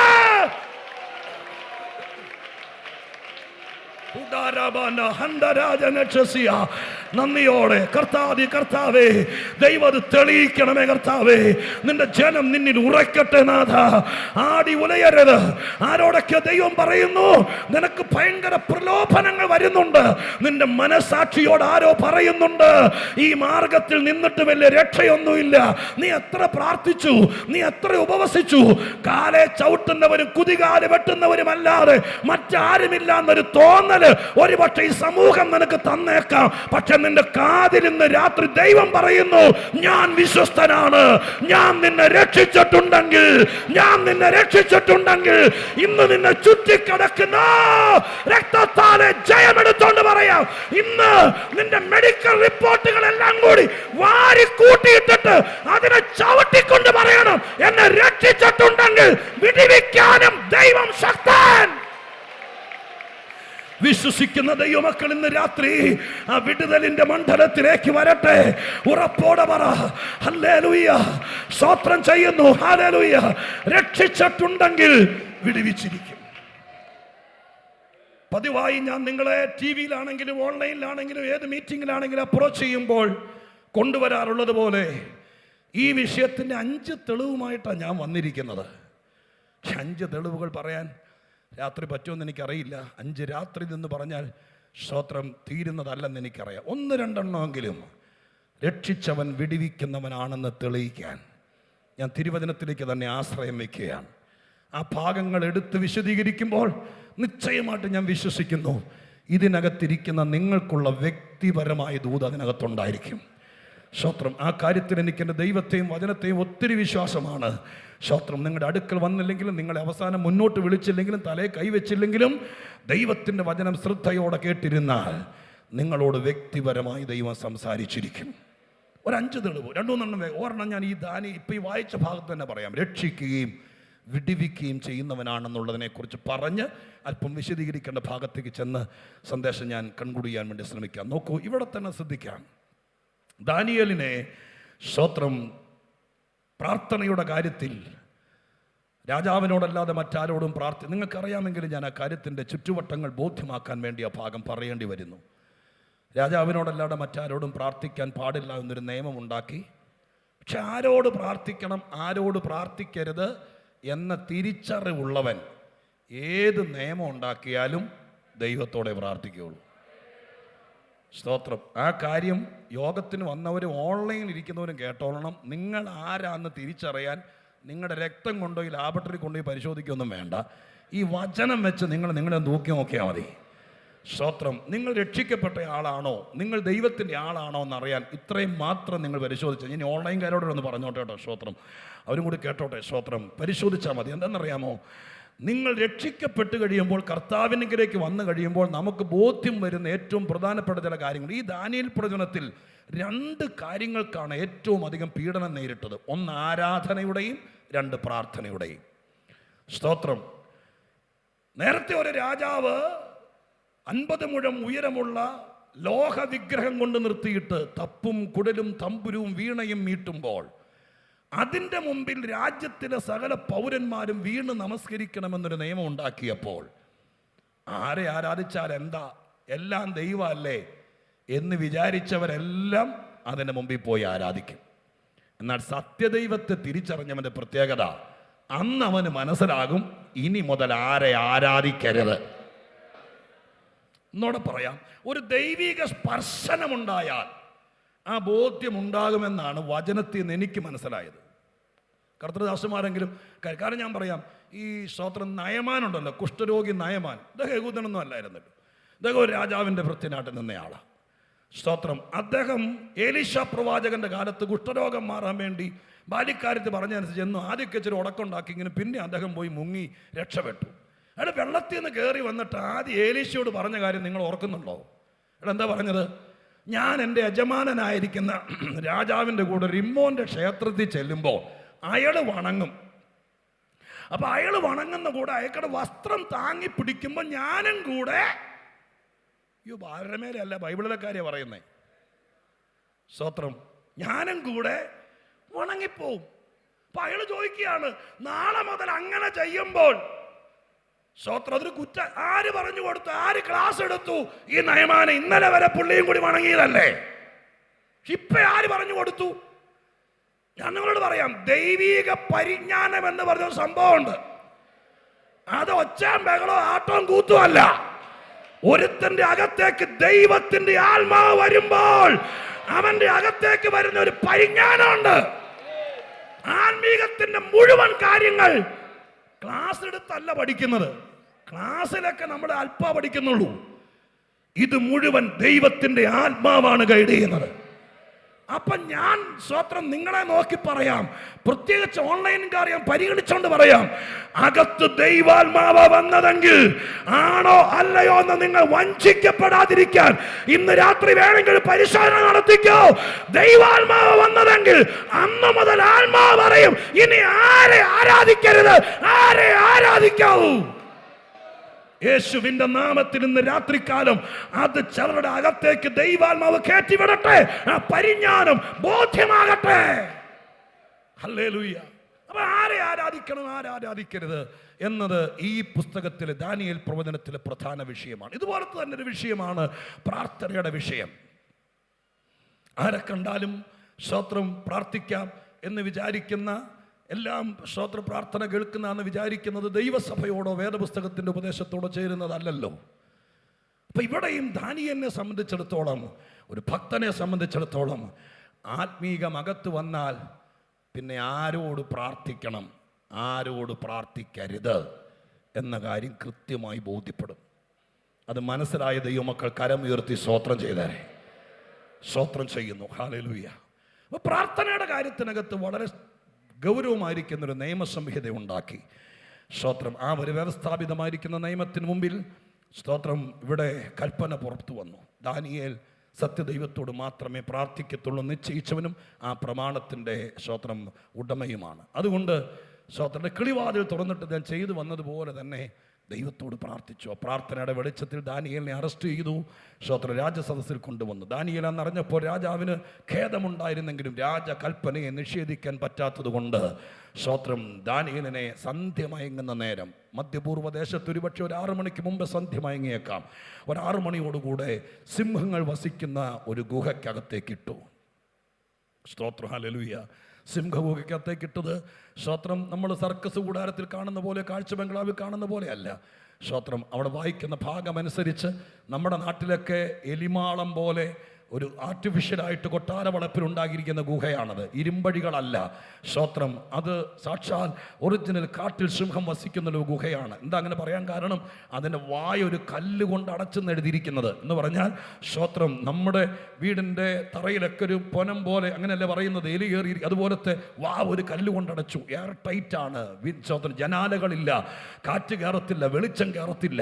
സിംഹങ്ങൾ മാത്രം വസിക്കുന്ന ആ ഗുഹയ്ക്കകത്ത് ദാനിയേലിനെ ഇട്ടു. ചെറിയായിരിക്കും ചെയ്തത് എൻ്റെ ഭാവനയിൽ. സ്തോത്രം. കൊണ്ടുപോയി പതുക്കെ കയറ്റിവിടെ ആയിരിക്കുകയല്ല. സ്തോത്രം. ഹല്ലേലൂയ. വലിച്ച് ഉപ്പുചാക്ക് എറിയുന്നത് പോലെ സിംഹക്കൂട്ടിലേക്ക് എറിയായിരിക്കും ചെയ്തത്. പക്ഷേ വൈകുന്നേരം ഒരു 6 മണിക്ക് സിംഹക്കൂട്ടിലേക്ക് ദാനിയേലിനെ തള്ളിവിടുമ്പോൾ സിംഹങ്ങളൊന്നും മണത്തുപോലും നോക്കാതിരുന്നത് ദാനിയേലിനെ സംബന്ധിച്ച രക്ഷയായിരുന്നു. തൊട്ടിൽ അവിടെ വന്ന വഴിക്ക് സ്തോത്രം കടലാസ് പിച്ച് ചീന്തിയതുപോലെ പിച്ച് ചീന്തിയിരുന്നെങ്കിൽ പിന്നെ പ്രസംഗിക്കേണ്ട കാര്യമില്ലായിരുന്നല്ലോ. പക്ഷേ വൈകുന്നേരം 6 മണിക്ക് സ്തോത്രം മനുഷ്യന്റെ പച്ച മാംസത്തിന്റെ മണം കേട്ടാൽ കൊതിയൂറി കടന്നു വന്ന് പിച്ച് ചീന്താൻ ഊറ്റം കൊണ്ടിരിക്കുന്ന ഹിംസ്ര ജീവികളുടെ വായിലേക്ക് ചെന്ന് വീണിട്ട് ഇവനെ തൊടാതിരുന്നത് ദൈവം ഒരുക്കിയ രക്ഷയായിരുന്നു. ഹല്ലേലൂയ. ഇന്ന് രാത്രി ഞാൻ ആ ദൂത് നിന്റെ മുമ്പിലേക്ക് വരികയാ. കൊറോണ കാലം അടക്കമുള്ള കഴിഞ്ഞ കാലഘട്ടങ്ങളിൽ സ്തോത്രം നീ ചെന്ന് വീണത് ഇഞ്ചിന് മാറ്റത്തിന് അത്രയ്ക്ക് മരണത്തിന്റെ വായിലേക്ക് ചെന്ന് വീണിട്ട് സ്വർഗത്തിലെ ദൈവം നിന്നെ തലമുടി നാലടക്ക് അവിടെ നിന്ന് തൊടാതെ, ഒരു പുള്ളി ചോര പൊടിയാതെ എന്റെ കർത്താവ് സ്തോത്രം നിന്റെ അസ്ഥി ഒടിയാതെ നിന്നെ രക്ഷിച്ചെങ്കിൽ അത് ദൈവം നിനക്ക് വേണ്ടി ഒരുക്കിയ രക്ഷയാണ്. കർത്താവ് നിന്നെ രക്ഷയ്ക്കകത്തിട്ടിരിക്കുകയാണ്.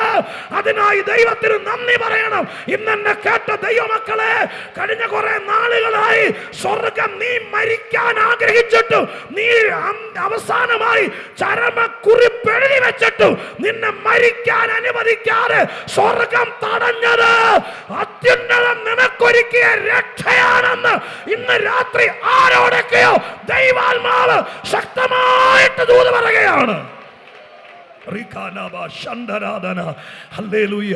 ഞാനതിനെ ആത്മീകമായിട്ട് പറയാം. സ്വർഗസ്ഥനായ ദൈവം, സ്തോത്രം, ഹല്ലേലൂയ, വീട്ടുകാരിൽ നിന്ന് കൂട്ടുകാരിൽ നിന്ന് പഠിക്കാൻ പോയ സ്ഥലത്തോ അതല്ലെങ്കിൽ ഒറ്റപ്പെട്ട് ജോലി തേടി വന്ന സ്ഥലത്തോ, സ്തോത്രം, പൗലോസിന്റെ ഭാഷയെ പറഞ്ഞ ജഡരക്തങ്ങളോട് ആലോചന പോലും ചോദിക്കാതെ, പിന്നാമ്പുറങ്ങളെ ചിന്തിക്കാതെ, സത്യസുവിശേഷം കേട്ടപ്പോൾ സ്തോത്രം നാളെ എന്തെന്ന് ചിന്തിക്കാതെ, പാട്ടുകാരന്റെ ഭാഷയെ പറഞ്ഞാൽ ആഴിയെ നോർക്കാതെ, ആഴമാരായാതെ, നീ കർത്താവിന്റെ കൃപയാൽ രക്ഷാവാചകം ഏറ്റുചൊല്ലി ദൈവകൃപയിലേക്ക് വന്നു. തിരിച്ചു വീട്ടിൽ ചെല്ലുമ്പോൾ വീട്ടിൽ കയറ്റുമോ? ഇനി സ്വത്ര ഭാര്യ ഭർത്തൃബന്ധം നിലനിൽക്കുമോ? ഈ വെല്ലുവിളികളൊക്കെ വന്നപ്പോഴും അതിനെ ഒന്നും ഭയപ്പെടാതെ യേശുവിനെ മാത്രം നോക്കി ദൈവത്തിന്റെ കൃപയിൽ പിടിച്ചു നിന്നെങ്കിൽ ഇന്ന് രാത്രി ഓർത്തോളണം, നിങ്ങൾക്ക് രക്ഷ കിട്ടിക്കഴിഞ്ഞു. യേശു നിനക്ക് രക്ഷ തന്നു കഴിഞ്ഞു. ഇന്ന് രാത്രി സ്വർഗം നിനക്ക് രക്ഷ തന്നിട്ടുണ്ടെങ്കിൽ ബാക്കി കൂടി കേട്ടിട്ടേ പോകാവൂ. ബാക്കി കൂടി കേട്ടിട്ടേ ഇന്ന് രാത്രി ഇവിടെ എഴുന്നേക്കാവൂ. രക്ഷ തന്നിട്ടുണ്ടെങ്കിൽ നിന്നെ വിടുവിക്കാനുള്ള തന്റെ ഇടം എനിക്കുണ്ടെന്ന് ഇന്ന് രാത്രി ഇതിനകത്ത് ഞരങ്ങിയിരിക്കുന്ന ആരോടോ നിന്റെ രക്ഷകൻ വിളിച്ചു പറയുന്നു. എന്റെ ശബ്ദവും അതരവും ഉപയോഗിക്കുന്നേ ഉള്ളൂ എന്ന സ്വർഗം പറയുന്നു. രക്ഷിച്ചവന് വിടുവിക്കാൻ അറിയാം.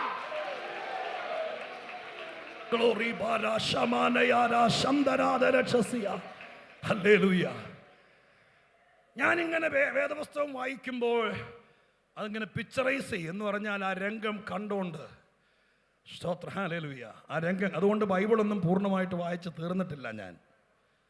സ്തോത്രം. അയ്യോ, ഇങ്ങനെ പറഞ്ഞപ്പോൾ നിങ്ങൾക്കൊരു വിഷമം. ഇതുവരെയും ബൈബിൾ വായിച്ച് തീരാത്തൊരു മനുഷ്യനെയാണോ കരിസ്മ ക്രൂസേഡെന്ന് വിളിച്ചതെന്ന്. സ്തോത്രം. ഇങ്ങനെ ഒരൊറ്റ മുതൽ പതുക്കെ അരിച്ചു പറക്കുന്നുള്ളൂ, മുഴുവനൊന്നും വായിച്ചു തീർന്നില്ല. കാരണം വായിക്കുന്ന ഭാഗം ചിലപ്പോൾ 1-2 മാസം എടുക്കും ആ രംഗം കണ്ട് മനസ്സിലാക്കി അതിൻ്റെ ഉള്ളറയെ ഹൃദയസ്ഥലാക്കുമ്പോഴേക്ക് ആഴ്ചകൾ പിടിക്കും. അപ്പം ഞാൻ ഈ ഭാഗം പഠിച്ച സമയത്ത്, സ്തോത്രം, ഞാനത് പിക്ചറൈസ് ചെയ്ത് കണ്ടു.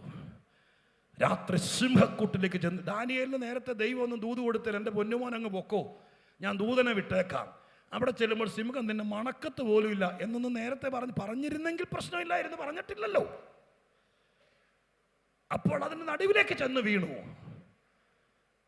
6 മണിക്കാന്ന് വിചാരിച്ചോ, 7, 8, 9, 10 സിംഹങ്ങൾ അത്താഴം ഉണ്ണുന്ന സമയം കഴിഞ്ഞു, എന്നിട്ടും തൊടുന്നില്ല.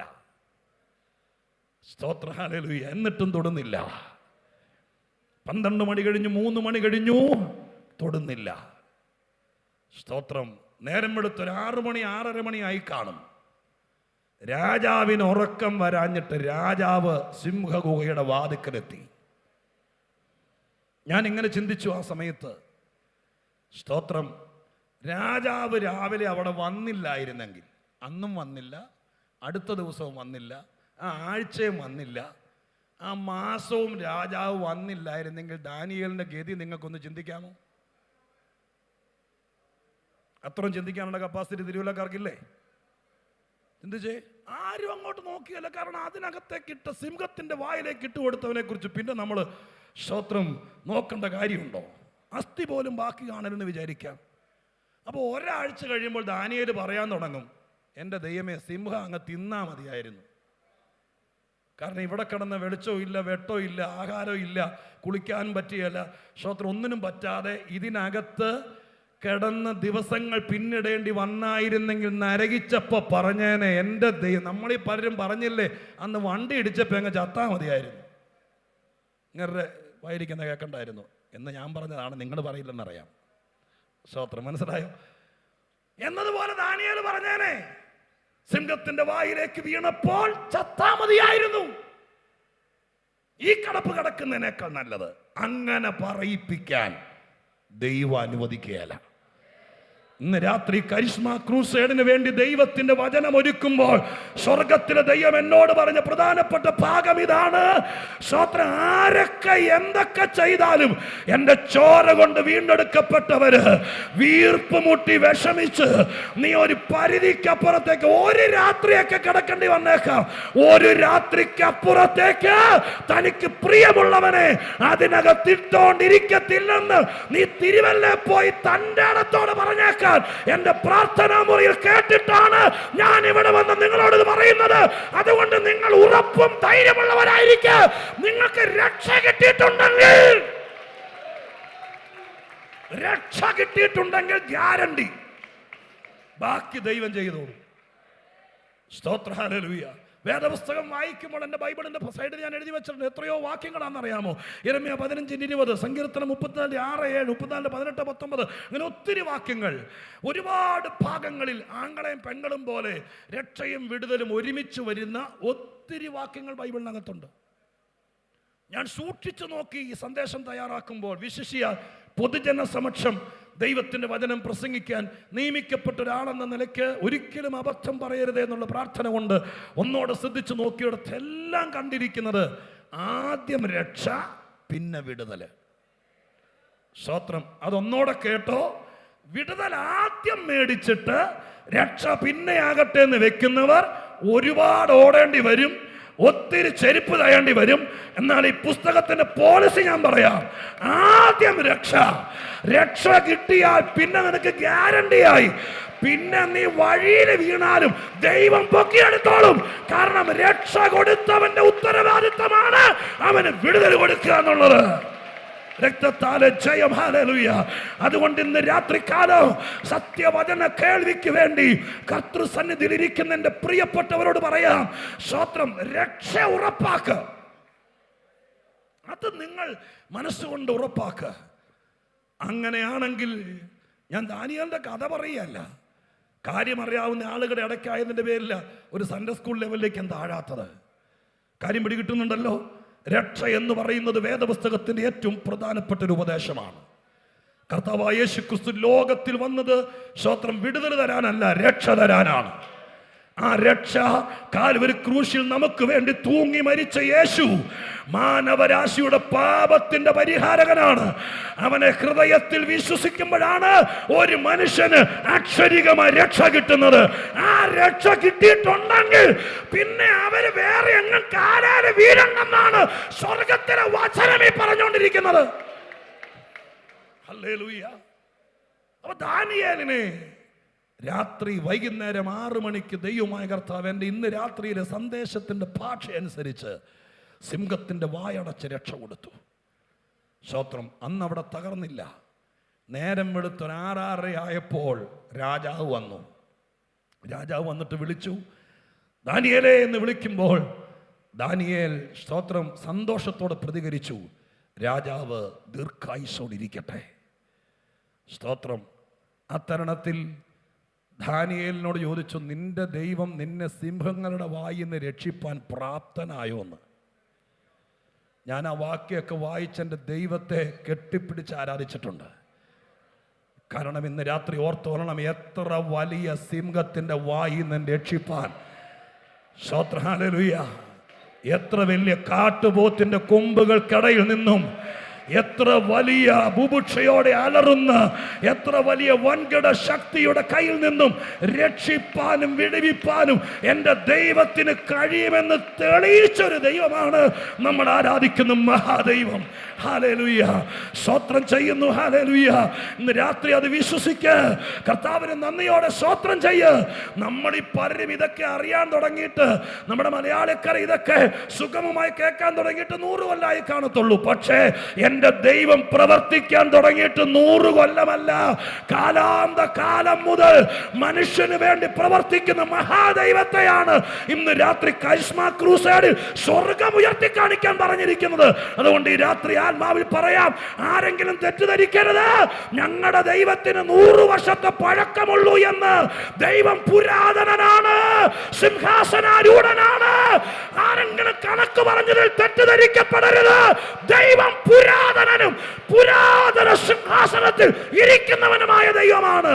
ആ ദൈവം പതിറ്റാണ്ടുകളല്ല, നൂറ്റാണ്ടുകളല്ല, സഹസ്രാബ്ദങ്ങളായി രക്ഷിക്കുകയും വിടുവിക്കുകയും ചെയ്യാൻ തുടങ്ങിയിട്ട്. അതുകൊണ്ട് രക്ഷ കിട്ടിയിട്ടുണ്ടെങ്കിൽ പിന്നെ നിങ്ങൾ അങ്കലാപ്പഴിക്കണ്ട, ശാന്തമായിരിക്കുക. വിടുവിക്കാൻ ദൈവം വിശ്വസ്തന.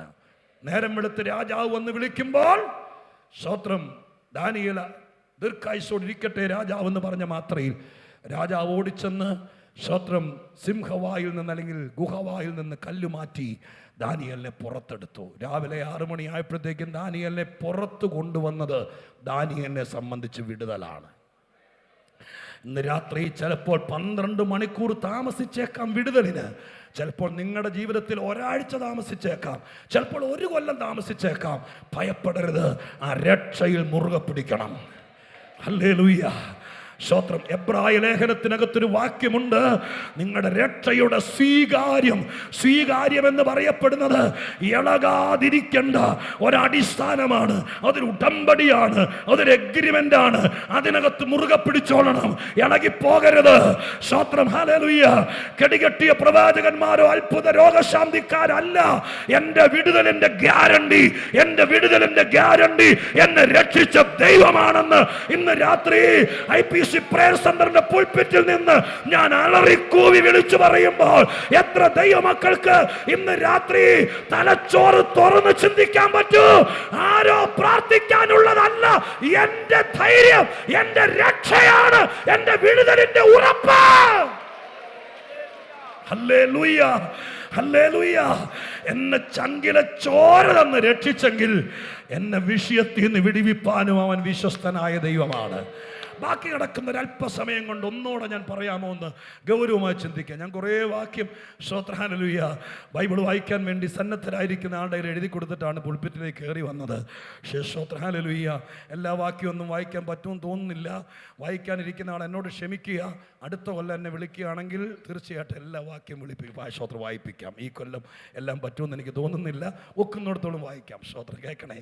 അടുത്ത ഒരു വാക്യത്തിലേക്ക് കൂടെ, നമ്മുടെ ഒരു സംഭവത്തിലേക്ക് കൂടെ നമ്മുടെ ശ്രദ്ധയെ കൊണ്ടുപോയി അതിനകത്തുനിന്ന് ചില ആത്മീക രഹസ്യങ്ങൾ പറഞ്ഞ് ഞാൻ എൻ്റെ വാക്കുകൾക്ക് ഉപസംഹാരം കുറിക്കാം. കേൾക്കൂ പ്രിയപ്പെട്ടവരെ. സ്തോത്രം ഹല്ലേലൂയ. തിരുവെഴുത്തിൽ രണ്ടാമത്തെ ഒരു സംഭവം പറയാം, രക്ഷിക്കുകയും വിടുവിക്കുകയും ചെയ്യുന്നതിനെക്കുറിച്ച്. സുപരിചിതമായിരിക്കുന്ന വേദവാക്യമാണ്. ഇസ്രായേൽ മക്കളെ ദൈവമായ കർത്താവ് മിസ്രയീമിൽ നിന്ന് രക്ഷിക്കുകയും വിടുവിക്കുകയും ചെയ്യുന്നു. സ്തോത്രം ഹല്ലേലൂയ. രക്ഷിക്കുകയും വിടുവിക്കുകയും ചെയ്യുന്നു. ഞാൻ ആ ഭാഗം വേഗത്തിൽ ചില വാക്യങ്ങൾ വെട്ടിച്ചുരുക്കിക്കൊണ്ട് സ്തോത്രം അറിയാവുന്ന ഭാഗമായതുകൊണ്ട് പ്രത്യേകാൽ പറഞ്ഞ് അവസാന ഭാഗത്തേക്ക് കൊണ്ടുവരാൻ വേണ്ടി കർത്താവിൽ ശരണപ്പെടുകയാണ്. സ്തോത്രം. നിങ്ങൾക്കറിയാം മോശയെ പറഞ്ഞയച്ചു, 10 ബാധകൾ അയച്ചു. അവസാനത്തെ ബാധയുടെ സമയമാകുമ്പോൾ മോശയോട് പറഞ്ഞു, ഇസ്രായേൽ മക്കളോട് പറയണം, ആബീബ് മാസം 10-ാം തീയതി ഊനമില്ലാത്തൊരാടിനെ മാറ്റിക്കെട്ടുക. 4 ദിവസം പിന്നിട്ട് 14-ാം തീയതി രാത്രിയാകുമ്പോൾ അതിനെ അറുത്തിട്ട് അതിൻ്റെ രക്തം കടലക്കാലുമേലും കുറുമ്പടിമേലും പുരട്ടുക. അതിൻ്റെ മാംസം കയ്പ് ചീരയോടുകൂടെ ചുട്ട് തിന്നുക, ഒട്ടും ബാക്കി വെക്കരുത്. സ്തോത്രം ഹല്ലേലൂയ. അങ്ങനെ സ്തോത്രം പെസഹ കുഞ്ഞാട് പൗലോസിൻ്റെ ഭാഷയിൽ പറഞ്ഞ പുതിയ നിയമസഭയോട് പറഞ്ഞതനുസരിച്ച് നമ്മുടെ പെസഹ കുഞ്ഞാടുമെന്ന് പറഞ്ഞതനുസരിച്ച് ഇസ്രായേൽ മക്കളുടെ രക്ഷയ്ക്ക് വേണ്ടി സ്വർഗത്തിൽ ദൈവം മാറ്റിക്കെട്ടാൻ ആവശ്യപ്പെട്ട കുഞ്ഞാടിൻ്റെ മാംസം അകത്ത് ചെന്നവരും ആ ചോരയിൽ തളിക്കപ്പെട്ടവരുമായിരിക്കുന്ന ആളുകൾ, സ്തോത്രം ഹല്ലേലൂയ, അവരെ 14-ാം തീയതി ആബീബ് മാസം 14-ാം തീയതി അന്ന് പെസഹായുടെ പ്രമാണം കൊടുക്കുമ്പോൾ സ്വർഗത്തിൽ ദൈവം പറഞ്ഞു, സ്തോത്രം, ഇന്നു മുതൽ നിങ്ങളുടെ ആണ്ടിൻ്റെ ആരംഭം ഈ മാസമായിരിക്കണം എന്ന് പറഞ്ഞുകൊണ്ട് അതിനർത്ഥം എന്താ? കലണ്ടർ തന്നെ ദൈവം മാറ്റിക്കളഞ്ഞു. സ്തോത്രം. അതുവരെ മിസ്രയീമിലെ കലണ്ടറിൻ്റെ ജനുവരി മാസത്തിലാണ് നമ്മുടെ വർഷത്തിൻ്റെ സ്തോത്രം കലണ്ടറിൻ്റെ 1-ാം മാസം എന്നതുപോലെ മിസ്രയീമി കലണ്ടറിനകത്ത് അവരുടെ സ്തോത്രം അവരുടെ മാസമായിരുന്നു ആദ്യത്തെ മാസം. എന്നാൽ ദൈവം തൻ്റെ ജനത്തിന് രക്ഷ ഒരുക്കുമ്പോൾ പറഞ്ഞു, സ്തോത്രം, നിങ്ങളുടെ 12-ാം അധ്യായം നിങ്ങൾ വീട്ടിൽ പോയി വായിച്ചാൽ മതി. സ്തോത്രം, ഈ മാസമായിരിക്കും ഇന്നു മുതൽ നിങ്ങൾക്ക് വർഷത്തിൻ്റെ ആരംഭം മാസം എന്ന് പറഞ്ഞ കലണ്ടർ തന്നെ. മിസ്രയീമിൽ നിന്ന് പോരുമ്പോൾ പഴയ കലണ്ടറൊന്നും ചുരുട്ടി കൈ പിടിച്ചുകൊണ്ട് പോരണ്ട. അതിനകത്ത് അവിടുത്തെ പെരുന്നാളും വേനാളും ഉത്സവവും എല്ലാം എഴുതിയിട്ടുണ്ട്. അതൊന്നും ഇനി നിങ്ങൾക്ക് ആവശ്യം വരികയല്ല. നിങ്ങളുടെ ജീവിതം മാത്രമല്ല, നിന്റെ ടൈം ടേബിൾ വരെ ദൈവം മാറ്റിക്കളയുകയാണ്. രക്ഷയെന്ന് പറയുന്നത് ചുമ്മാ വീട് മാറിയതോ സഭ മാറിയതല്ല. സ്വഭാവവും ജീവിതവും കലണ്ടറും ആഘോഷങ്ങളും എല്ലാം മാറ്റിയതാണ്. ഹല്ലേലൂയ, എല്ലാം മാറ്റിയതാണ്. അങ്ങനെ ജീവിതത്തിന് അടിമുടി മാറ്റം വരത്തക്ക രീതിയിൽ സ്വർഗം പറഞ്ഞു, സ്തോത്രം, പഴയ മിസ്രയീമിലെ കലണ്ടറുമായിട്ട് പോകരുത്. ആ കലണ്ടറിന് ആവശ്യം വരികയല്ല. നിങ്ങൾക്ക് പുതിയ ആണ്ടും പുതിയ മാസവും പുതിയ ഉത്സവങ്ങളാ വരാൻ പോകുന്നത് എന്ന് പറഞ്ഞ് സ്വർഗത്തിലെ ദൈവം അതിനകത്ത് നിന്നെല്ലാം അവരെ രക്ഷിച്ചു. അങ്ങനെ സ്തോത്രം, വിട്ടുകൊടുക്കത്തില്ലെന്ന് പറഞ്ഞ ഫറവോന്റെ കയ്യിൽ നിന്ന് സ്വർഗത്തിലെ ദൈവം പെസഹ കുഞ്ഞാടിന്റെ ചോരത്തളിയോടുകൂടെ സ്തോത്രം രക്ഷ ഒരുക്കി. ഇസ്രായേൽ മക്കൾ സ്തോത്രം ചെരിപ്പിട്ട് മുറുക്കി, കയ്യിൽ വടിപിടിച്ച് അരമുറുക്കി പുറത്തേക്ക് ഇറങ്ങി. സ്തോത്രം. പക്ഷേ ചെങ്കടൽ തീരത്തെത്തുമ്പോൾ സ്തോത്രം വിട്ടു കിട്ടി എന്ന് വിചാരിച്ചിരുന്ന ഭാഗത്ത് ഫറവോനും സൈന്യവും കുതിരപ്പടയോടുകൂടെ പുറകെ ഓടിയെത്തി. സൺഡേ സ്കൂൾ സ്റ്റോറിയാണ്, എനിക്കറിയാം അത്. പക്ഷേ എങ്കിൽ പോലും ഞാൻ നിങ്ങളോട് ചില കാര്യങ്ങൾ പറഞ്ഞ് അവസാനിപ്പിക്കാൻ വേണ്ടി ശ്രമിക്കുകയാണ്. ഓടിയെത്തി. സ്തോത്രം, ഹല്ലേലൂയ. 14-ാം തീയതി പാതിരാത്രിക്ക് പെസഹ കുഞ്ഞാടിന്റെ ചോര കൊണ്ട് രക്ഷിച്ചത് ചെങ്കടലിന്റെ തീരത്തിട്ട് നശിപ്പിക്കാനല്ല.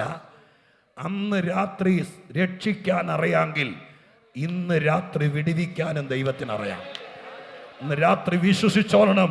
ഇന്ന് നീ നിൽക്കുന്ന ഒറ്റപ്പെട്ട കടൽ തീരത്ത് മറുകര കയറാനില്ലാതെ സ്തോത്രം വഴി അടഞ്ഞു നിൽക്കുന്ന ആരെങ്കിലും ഉണ്ടെങ്കിൽ, ചില ദിവസങ്ങൾക്ക് മുമ്പ് നിന്റെ കർത്താവ് നിന്റെ കാതിൽ പറഞ്ഞു, നിന്റെ പാപങ്ങൾ മോചിച്ചു തന്നിരിക്കുന്നു, ഞാൻ നിന്റെ രക്ഷകനാണ് എന്ന് നിന്നോട് പറഞ്ഞിട്ടുണ്ടെങ്കിൽ, നിന്റെ പേര് സ്വർഗത്തിൽ എഴുതിയിട്ടുണ്ടെങ്കിൽ, നീ ആ ചോരയാൽ തളിക്കപ്പെട്ടിട്ടുണ്ടെങ്കിൽ, ആ ക്രിസ്തു നിന്റെ അകത്ത് വന്നിട്ടുണ്ടെങ്കിൽ, നീ രക്ഷിക്കപ്പെട്ടിട്ടുണ്ടെങ്കിൽ, ഇന്ന് നീ പകച്ചു നിൽക്കണ്ട.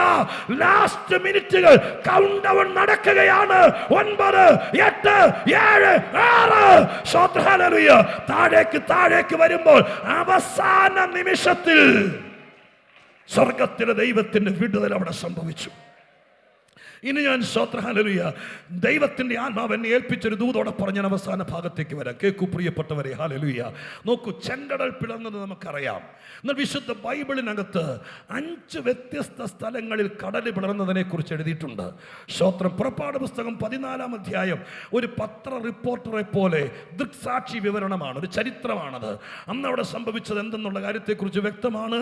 സ്തോത്രം. 14-ാം അധ്യായത്തിലെ സംഭവം നിങ്ങൾക്കറിയാം. ഈ മുമ്പിലിരിക്കുന്ന കുഞ്ഞുങ്ങളോട് ചോദിച്ചാൽ അവർ പറയും, സൺഡേ സ്കൂളിൽ പഠിച്ചവർ പറയും, മക്കളെ എങ്ങനെയാണ് സ്തോത്രം മോശയപ്പച്ചൻ കടൽ പിളർന്നതെന്ന് ചോദിച്ചാൽ അവർ പറയും, സ്തോത്രം, ദൈവം പറഞ്ഞതനുസരിച്ച് വടി കടലിന് നേരെ നീട്ടി. ഇച്ചിരിയോടെ സീനിയർ കുഞ്ഞുങ്ങളാണെങ്കിൽ പറയൂ, സ്തോത്രം, വടി നീട്ടിയപ്പോൾ സ്വർഗത്തിലെ അപ്പച്ച കിഴക്കൻ കാറ്റടിപ്പിച്ചു, അങ്ങനെ കടൽ പിളർന്നു. സ്തോത്രം, ഹല്ലേലൂയ. അത് പിള്ളേരല്ല, മിക്കവാറും അമ്മച്ചിമാര് അത് തന്നെയായിരിക്കും പറയുന്നത്. കാരണം സ്തോത്രം, പുറപ്പാട് പുസ്തകത്തിലെ ചരിത്രരേഖ അതാണ്. എങ്ങനെയാണ് കടൽ പിളർന്നെന്ന് ചോദിച്ചാൽ സ്തോത്രം, അവർ പറയും വടി നീട്ടി കാറ്റടിച്ചു. ഇത് ചരിത്രമാണ്, സത്യമാണ്. ലിറ്ററലി ഒരു പത്ര റിപ്പോർട്ടർ എഴുതിയതാണ്. എന്നാൽ നീ ഒരു 4 ഭാഗത്ത് പിന്നീട് ആത്മാവിൽ വ്യത്യസ്ത സമയത്ത് ദീർഘദർശിമാരായിരിക്കുന്ന ബൈബിൾ എഴുത്തുകാരും ബൈബിളിലെ സ്തോത്രം പ്രധാനികളും ഈ സംഭവം കണ്ടിട്ടുണ്ട്. ഏത്? ഇസ്രായേൽ മക്കൾക്ക് വേണ്ടി ചെങ്കടൽ പിളർന്നു കൊടുത്തത്. ആ 4 എണ്ണം പെട്ടെന്ന് പറയാം. അതിനകത്ത് നിങ്ങൾക്കുള്ള ഗൗരവമേറിയ ദൂത് കാണും. അതോടുകൂടി എൻ്റെ സന്ദേശത്തിന് വിരാമം കുറിക്കുകയും ചെയ്യാം. സ്തോത്രം. 14-ാം അധ്യായത്തിൻ്റെ 21 ചരിത്രപരമായിട്ട് ആദ്യത്തെ 5 ഭാഗത്ത് എഴുതിയിട്ടുണ്ടെന്ന് പറഞ്ഞല്ലോ. നമ്പർ 1 എഴുതാൻ വേണ്ടി പേനയും ഡയറിയൊക്കെ ആയിട്ട് കൊണ്ടുവന്നിരിക്കുന്നുണ്ട്. നന്ദി.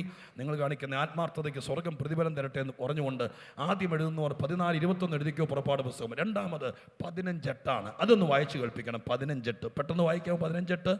നിന്റെ മൂക്കിലെ ശ്വാസത്താൽ വെള്ളം കുന്നിച്ചുകൂടി. 15:8 പറയുന്നത് ഇങ്ങനെയാണ്, ദൈവമേ നിന്റെ മൂക്കിലെ ശ്വാസത്താൽ വെള്ളം കുന്നിച്ചുകൂടി, പ്രവാഹങ്ങൾ ചിറ പോലെ നിന്നു, ആഴങ്ങൾ കടലിന്റെ ഉള്ളിൽ ഉറച്ചുപോയി. 15-ാം അധ്യായത്തിന്റെ പ്രത്യേകത, മലയാളം ബൈബിള കയ്യിലിരിക്കുന്നെങ്കിൽ നിങ്ങൾ ആ 15-ാം അധ്യായത്തിലേക്ക് സൂക്ഷിച്ചു നോക്കിയാൽ കാണാൻ കഴിയുന്നത് സങ്കീർത്തനം എഴുതിയിരിക്കുന്നത് പോലെയാണ് അത് എഴുതിയിരിക്കുന്നത്. അതിന്റെ കാരണം മോശ ആത്മാവിൽ പാടുകയാണ്.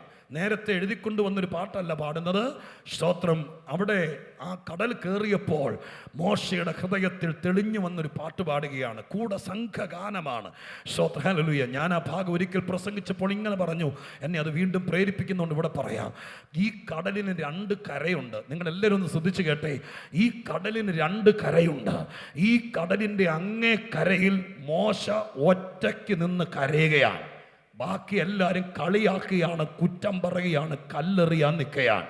എന്നാൽ നിങ്ങൾ നിങ്ങളുടെ ജീവിതത്തെ നോക്കി പറയണം, ഈ കടലിന് ഒരു കരയല്ല ഉള്ളത്, ഇതിനൊരു മറുകരയുണ്ട്.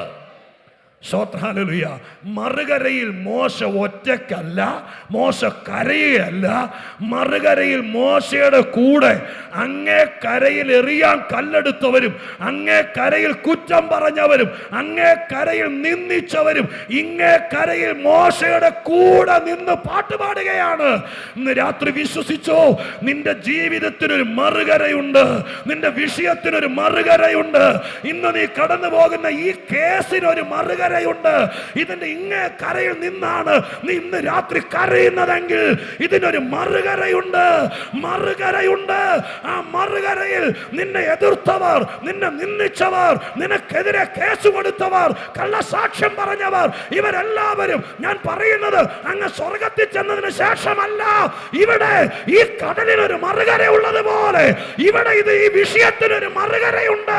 അവിടെ നിന്നെ ഒറ്റപ്പെടുത്തിയവരും, നിന്നെ പള്ളു പറഞ്ഞവരും, നിന്നെ കളിയാക്കിയവരും, നിന്നെ കാല് വാരിയവരും, നിനക്കെതിരെ ആമേൻ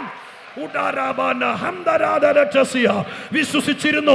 ലാസ്റ്റ് മിനിറ്റുകൾ സ്വർഗത്തിലെ ദൈവം ശക്തമായ ബോംബിംഗ് നടത്തുന്നത് പോലെ ദുഷ്ടാത്മ സേനകൾക്ക് നേരെ സ്വർഗത്തിലെ ദൈവത്തിന്റെ തീ ജ്വാലകൾ പാടി ഇറങ്ങുന്നത് ഇന്ന് രാത്രി ആത്മാവിൽ തിരിച്ചറിയട്ടെ.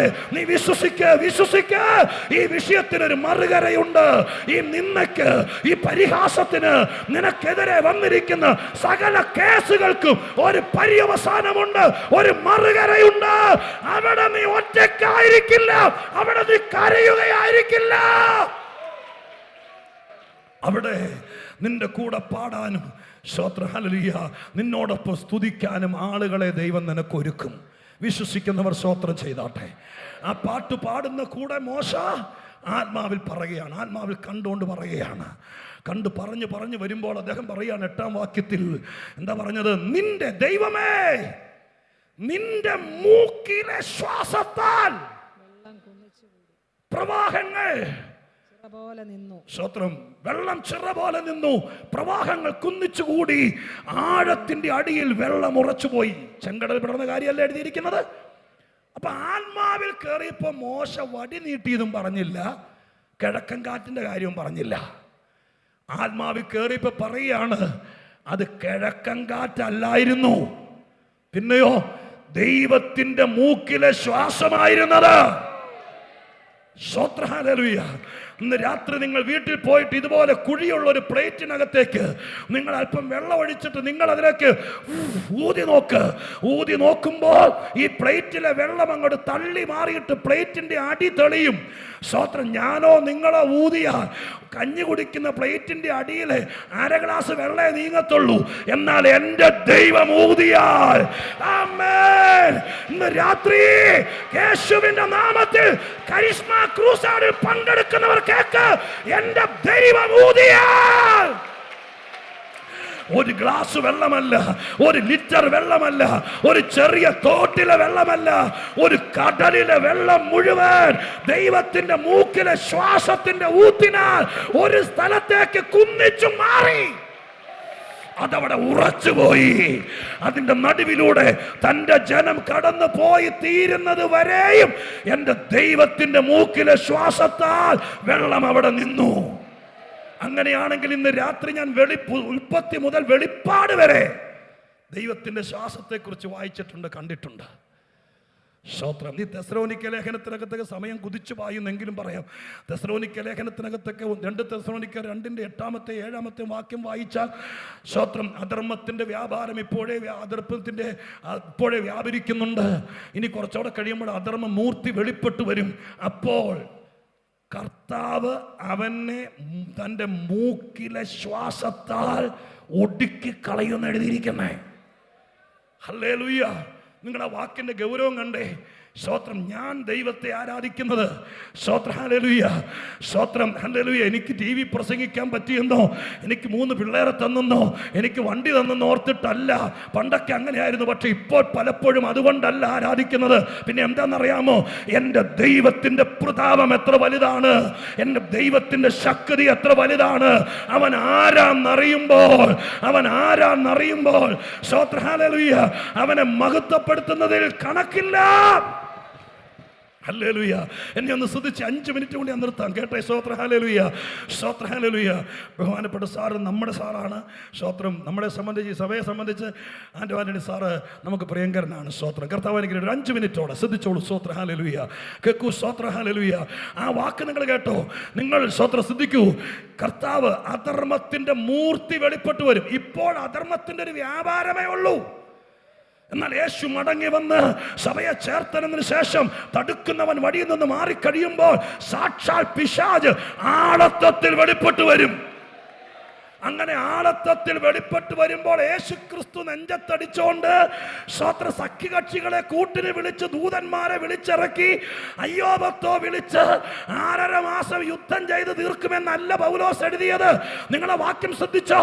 2 തെസ്സലോനിക്കർ 2:7-8 വാക്യങ്ങൾ. ആ വാക്യത്തിൽ ഇങ്ങനെ എഴുതിയിരിക്കുന്നത്, എന്റെ കർത്താവ് അവന്റെ മൂക്കിലെ ശ്വാസത്താൽ അവനെ ഒടുക്കിക്കളയുമെന്ന് ഇന്ന് രാത്രി പിശാചിനോട് പറയണം.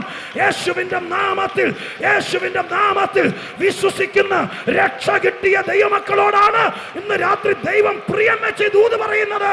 അതുകൊണ്ട് രക്ഷിപ്പാനും വിടുവിപ്പാനും കരുത്തുള്ള കർത്താവ് നമ്മുടെ മധ്യത്തിൽ നടകൊള്ളുന്നുണ്ട്. ആ കർത്താവിനെ നിങ്ങൾ അടുത്തറിഞ്ഞാൽ നിങ്ങൾക്ക് അവനോടുള്ള പ്രിയം കൂടും. ഹല്ലേലൂയ. സ്തോത്രം. ഞാൻ നിങ്ങളോട് പറഞ്ഞു വിടാം, എവിടെയെങ്കിലും വെച്ച് പിശാച് നിങ്ങളോട്, അഥവാ പിശാചനെ വിട്, സ്തോത്രം, നമ്മുടെ വീട്ടിൽ കൂടെ കയറി ഇറങ്ങി നടക്കുന്നവരുണ്ടല്ലോ.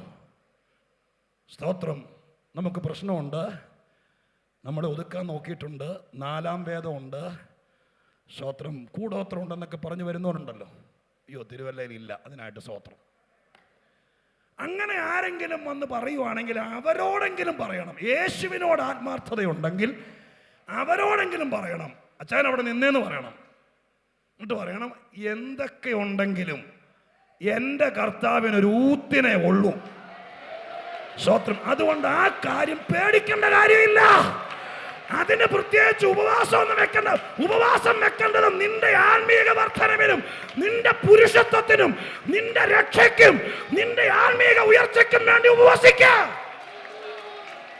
മറ്റേ കേസ് വന്നാ പറഞ്ഞേക്കണം, വേദപുസ്തകത്തിലെ വാക്യം വെച്ച് പറയണം, എന്റെ കർത്താവിന്, എന്നെ രക്ഷിച്ചവന് സാക്ഷാൽ പിശാച് നേരിട്ടിറങ്ങിയാൽ അവനെ വടിവാള് കൊണ്ടും കുറുവടി കൊണ്ടുമല്ല ഒരു ഊത്തുകൊണ്ട് തീർക്കുമെന്നാണ് വേദപുസ്തകം പഠിപ്പിക്കുന്നത്. അതുകൊണ്ട് ഇന്ന് രാത്രി യേശുവിനോട് കടപ്പാടുള്ളവർ, വചനത്തോട് കൂറുള്ളവർ ആത്മാവിൽ പറയണം, നിങ്ങൾ രക്ഷപ്പെടണമെങ്കിൽ കരമുയർത്തി പറയണം, എന്റെ കർത്താവ് എന്റെ രക്ഷകനാണ്, അവൻ കരുത്തനാണ്, അവൻ വീരനാണ്, അവൻ രക്ഷിക്കാനും വിടുവിപ്പാനും കരുത്തുള്ളവനാണ്. അവനെ പോലെ ആരാധ്യനില്ല, അവനെ പോലെ മഹത്വമുള്ളവനില്ല. നെഹമ്യാവിന്റെ ഭാഷയെ പറഞ്ഞാൽ ഞാൻ വിശ്വസിക്കുന്നവൻ ഭയങ്കരനാണ്. ഭയങ്കരൻ. സ്തോത്രം. 2ാമത് ചെങ്കടൽ പിളർന്നതിനെ കുറിച്ച് എഴുതിയിരിക്കുന്നത് മൂക്കിലെ ശ്വാസത്താൽ. ബാക്കി വാക്യങ്ങൾ ഞാൻ പടപട പറഞ്ഞു തീർക്കാം കേട്ടോ.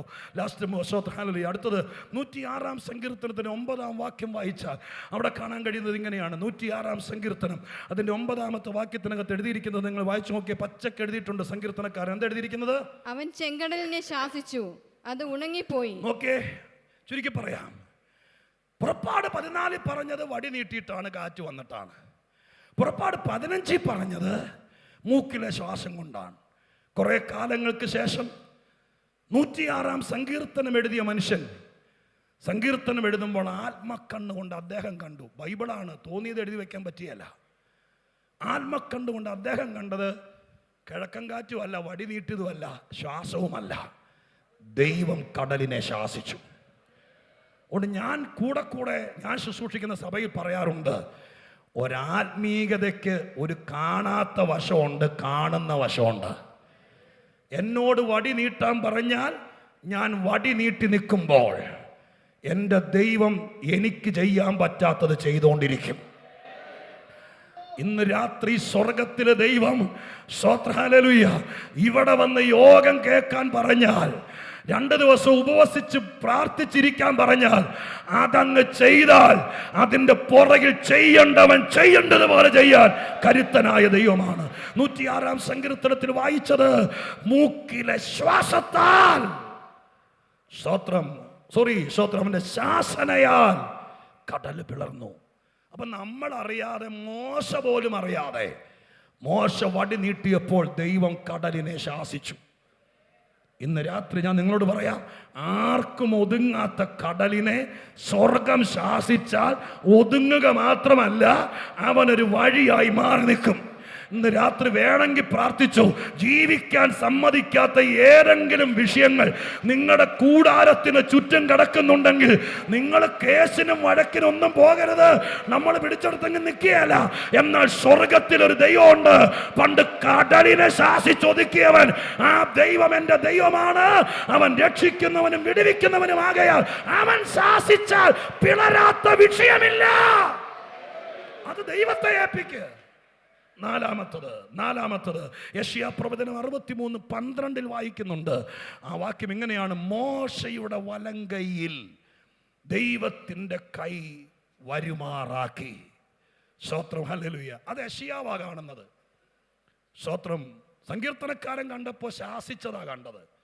പക്ഷെ വർഷങ്ങൾക്ക് ശേഷം യെശയ്യാവ് നോക്കുമ്പോൾ ശാസിച്ചതും കണ്ടില്ല, വടി നീട്ടിയതും കണ്ടില്ല, കാറ്റും കണ്ടില്ല.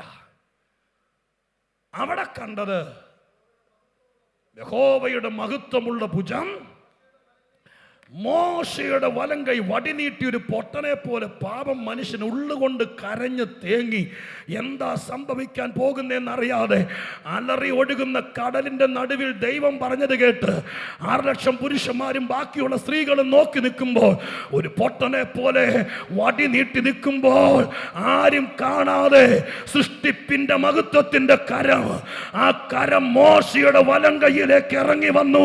ഇന്ന് രാത്രികാലം നീ ദൈവത്തെ വിശ്വസിച്ചാൽ ഒരു കാര്യം ഞാൻ പറയാം, അത്യുന്നതന്റെ കൈ നിന്റെ കൈയോട് വന്ന് ചേരട്ടെ. ഈ രാത്രി ആശീർവാദം പറയുന്നതിനേക്കാൾ മുമ്പ് എന്നോട് ദൈവം പ്രവചിക്കാൻ പറയുന്നു, നീ എന്ത് ചെയ്താലും വിജയിക്കില്ല. കടത്തിന്റെ മേൽ കടമാണ്, തൊട്ടതെല്ലാം നാശമാണ്. അങ്ങനെ ഒരു ഭാരം ഇന്ന് രാത്രി ആർക്കെങ്കിലും ഉണ്ടെങ്കിൽ നിങ്ങൾ ദൈവത്തോട് പറ, എന്റെ ദൈവമേ, എന്റെ ഒരു കൊച്ചു വിഷയമാണ്, കടല് പിളർന്നു പോലത്തെ വിഷയമൊന്നുമല്ല. 6 ലക്ഷം ആൾക്കാർ എൻ്റെ ഒരു കുടുംബത്തിന്റെ വിഷയമാണ്. ഞങ്ങൾ എന്ത് ചെയ്താലും നഷ്ടമാണ്. ഇനി മുന്നോട്ട് പോകുന്നത് എങ്ങനെയാണെന്ന് അറിയില്ല. കടം കയറി ഒതുക്കുകയാണ്. ഇനി എങ്ങോട്ട് പോകണ്ടെന്ന് അറിയില്ല. എൻ്റെ ദൈവമേ, എൻ്റെ കയ്യിലേക്ക് ആ അത്യുന്നതന്റെ കൈ ഒന്ന് ചേരുമാറാകണമെന്ന് പ്രാർത്ഥിച്ചാൽ ആ കരം ഇന്ന് രാത്രി യേശുവിന്റെ നാമത്തിൽ അതിന് യോഗ്യതയുണ്ടെങ്കിൽ നിന്റെ കയ്യിലേക്ക് സ്വർഗത്തിന്റെ കരം വന്നിറങ്ങും. ഒരു മാറ്റം ഇന്ന് രാത്രി ഉണ്ടാകട്ടെ, ഉണ്ടാകട്ടെ, ഉണ്ടാകട്ടെ. യേശുവിന്റെ നാമത്തിൽ എൻ്റെ മുമ്പിൽ ഇരിക്കുന്നവരെ ഞാൻ കണ്ണുനീരോടെ ശുശ്രൂഷിക്കാം, എൻ്റെ ഹൃദയം തുറന്ന് ശുശ്രൂഷിക്കാം. നിങ്ങൾ എൻ്റെ കർത്താവിന്റെ ചോര കൊണ്ട് വീണ്ടെടുക്കപ്പെട്ടവരാണ്. നിങ്ങളെ ഞാൻ ബഹുമാനിക്കുന്നു. ക്രിസ്തുവിന്റെ ചോരയുടെ വിലയാണ് നിങ്ങൾ കണ്ണുനീരിൽ ആണ്ടുപോകരുത്, നശിച്ചു പോകരുത്.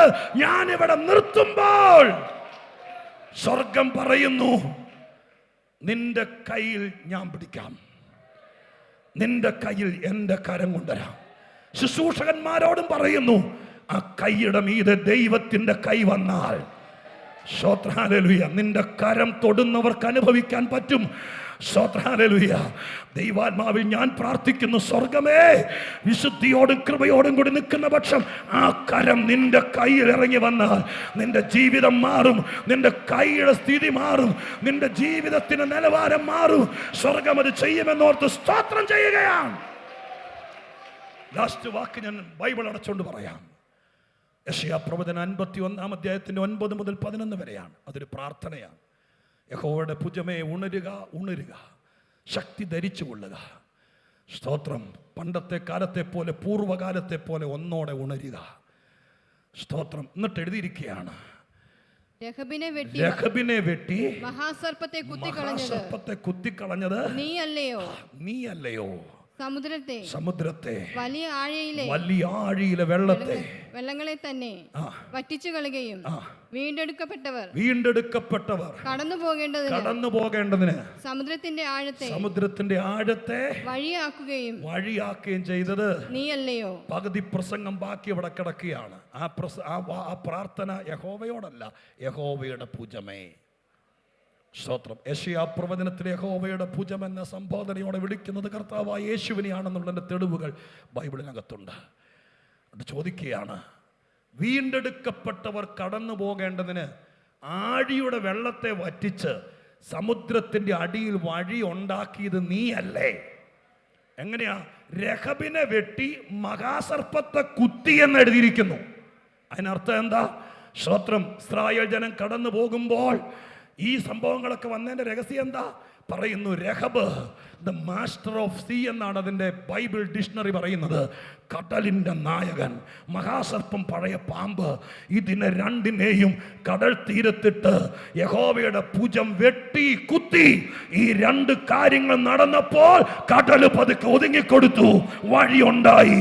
ഇന്ന് രാത്രി ഞാൻ പറഞ്ഞു നിർത്തുന്നു, എൻ്റെ കർത്താവ് നിന്നെ രക്ഷിച്ചിട്ടുണ്ടെങ്കിൽ, നിന്നെ വീണ്ടെടുത്തിട്ടുണ്ടെങ്കിൽ, യേശുവിൻ്റെ നാമത്തിൽ നിന്നെ മുന്നോട്ട് വിടാതെ നിന്നെ പിടിച്ചു നിർത്തിയിരിക്കുന്നത് ഏത് വൻകിട ശക്തിയാണെങ്കിലും വെട്ടേണ്ടതിനെ വെട്ടി, കുത്തി മാറ്റേണ്ടതിനെ കുത്തി മാറ്റി, തന്റെ ജനത്തിന് വഴി തുറക്കാൻ ദൈവം വിശ്വസ്തനാണെന്ന് ഞാൻ ഉറക്കെ പറയുമ്പോൾ എത്ര ദൈവമക്കൾ ഇന്ന് രാത്രി ഈ വചനം നിന്നു ഫലിക്കുമെന്ന്, നിന്റെ ജീവിതത്തിൽ നിന്നു ഫലിക്കുമെന്ന് വിശ്വസിക്കുന്നവർ ഒരുമിച്ച് നന്ദിയോടെ ദൈവത്തിന് സ്തോത്രം ചെയ്താട്ടെ. ഞാൻ എൻ്റെ സന്ദേശം നിർത്തുന്നു. 1 മിനിറ്റ് എഴുന്നേറ്റ് നിൽക്കാമെങ്കിൽ ഈ എഴുന്നേറ്റ് നിൽക്കുമ്പോൾ നിങ്ങൾ ആരും പുറത്തേക്ക് പോകരുത്. ദയവായിട്ട് ഇത്രയും നേരം നിങ്ങളോട് പ്രസംഗിച്ച എൻ്റെ ഒരു വിനീത അഭ്യർത്ഥനയാണ്, ഒരു 2 മിനിറ്റ് എഴുന്നേറ്റ് നിൽക്കുക. കർത്തൃ സന്നിധാനത്തിൽ ഒരുമിച്ച് ദൈവത്തിൻ്റെ പാദപീഠത്തിൽ എഴുന്നേറ്റ് നിൽക്കുന്ന സമയത്ത് എല്ലാ കണ്ണുകളും അടയ്ക്കുക. ഇനി ഒന്നോടെ റിവീൽ ചെയ്യാനുള്ള സാവകാശമില്ല. ഞാനൊരു 5-6 മിനിറ്റ് കൂടുതൽ എടുത്തു പോയി. പരിശുദ്ധാത്മാവ് ഇന്ന് രാത്രികാലം നമ്മോട് പറഞ്ഞത് രത്നച്ചുരുക്കം ഇത്രയേ ഉള്ളൂ. നിന്നെ രക്ഷിക്കാൻ ഈ കർത്താവ് തൻ്റെ പുത്രനെ ലോകത്തിലേക്ക് അയച്ച് കാൽവരി ക്രൂശിൽ തൻ്റെ മാറ് പിളർന്ന് ആ പുണ്യാഹ രക്തം ഊറ്റി ഒഴിച്ച് അത് മറുവിലയായി കൊടുത്ത് അധമ്മനും പാപിയുമായിരുന്ന നിന്നെ ദൈവത്തിൻ്റെ മകനോ മകളോ ആക്കി തീർക്കാൻ, അഥവാ രക്ഷിക്കാൻ എനിക്ക് കഴിഞ്ഞിട്ടുണ്ടെങ്കിൽ ഏതു വിഷയത്തിൽ നിന്നും നിന്നെ വിടുവിപ്പാൻ ഞാൻ ശക്തനാണ്. ഇന്ന് രാത്രി ഞാൻ നിങ്ങളുടെ നേരെ കൈ നീട്ടി ഒരൊറ്റ വാക്ക് പ്രാർത്ഥിച്ചിട്ട് അധ്യക്ഷൻ്റെ കയ്യിലേക്ക് ബാക്കി കാര്യങ്ങൾ കൊടുക്കുകയാണ്. സ്വർഗം ഇന്ന് രാത്രി പറയുന്നു, സ്തോത്രം, ഈ വചനം മുറുകെ പിടിക്കുക. കർത്താവ് ചിലത് ചെയ്യാൻ തുടങ്ങുകയാണ്. വിശ്വസിച്ചവർക്ക് വേണ്ടി ദൈവത്തിൻ്റെ ഭുജം ഇറങ്ങി വരും. രഹബിനെ വെട്ടിയതുപോലെ ചിലതിനെ വെട്ടിക്കളയും യേശു. അവൻ്റെ വാളൂരും. ദൈവം മൂക്കിലെ ശ്വാസം കൊണ്ട് വഴി തുറക്കും. നിന്റെ അടഞ്ഞ വഴികൾ തുറക്കും. നിന്നെ വേണ്ടെന്ന് പറഞ്ഞ് തള്ളി അണിയറയിൽ ഗൂഢാലോചനകൾ നടത്തുന്നവരെ സ്വർഗം ഇന്ന് രാത്രി വകഞ്ഞു മാറ്റിയിട്ട് നിനക്ക് വീണ്ടും വഴിയുണ്ടാക്കും. കരമടിച്ച് ആ ദൂതേറ്റെടുക്ക്. പരിശുദ്ധ ദൈവമേ, ദൈവമക്കൾ കരമടിച്ച് ദൂതേറ്റെടുക്കുമ്പോൾ, സ്വത്രം ചെയ്ത് അന്യഭാഷ പറഞ്ഞ് ആരാധിക്കുമ്പോൾ ഞാൻ ഇവരെ അനുഗ്രഹിച്ചിട്ട് പോകുന്ന കർത്താവേ, എൻ്റെ കർത്താവ് രക്ഷിക്കുന്നവനാണ്, വിടുവിക്കുന്നവനാണ്. എൻ്റെ കർത്താവ് ഇറങ്ങി വരുന്നവനാണ്. അത് ഏത് വിഷയത്തിൽ നിന്നാണെങ്കിലും സ്വർഗം അത് ചെയ്യുമെന്ന് വിശ്വസിച്ചുകൊണ്ട് ഞങ്ങൾ ഒരുമിച്ച് സ്വത്രം ചെയ്യുന്ന കർത്താവേ, ഈ 2ാം രാത്രി ദൂരത്ത് ഓൺലൈനിലോ ഈ ഹാളിനകത്തോ ഈ കോമ്പൗണ്ടിലോ എവിടെ ഇരുന്ന് ഈ ദൂത് കേട്ടാലും അവർക്ക് വേണ്ടി ദൈവത്തിന്റെ ഭുജം ഇറങ്ങണമേ. അങ്ങയുടെ വായിലെ ശ്വാസത്താൽ, അങ്ങയുടെ ഭുജത്തിന്റെ വെളിപ്പെടലിനാൽ, സ്വർഗത്തിലെ ദൈവമേ നിന്റെ ശാസനയാൽ സ്വർഗത്തിലെ പ്രവൃത്തി നടക്കണമേ എന്ന് പ്രാർത്ഥിക്കുന്ന കർത്താവേ, പ്രയർ സെന്ററിന് വേണ്ടി പ്രാർത്ഥിക്കുന്നു. ദൈവം ഒരു അത്ഭുത വിഷയമാക്കണം. കർത്താവിന്റെ ദാസനെ കൂടെ നിൽക്കുന്നവരെ അനുഗ്രഹിക്കണമേ. വന്ന ജനത്തെ ഞാൻ കൈ നിവർത്തി അനുഗ്രഹിക്കുന്നു. സ്വർഗം അത് ചെയ്യുമെന്ന് വിശ്വസിക്കുന്നു. യേശുവിന്റെ നാമത്തിൽ പ്രാർത്ഥിക്കുന്നു. കേൾക്കണമേ സ്വർഗീയ പിതാവേ.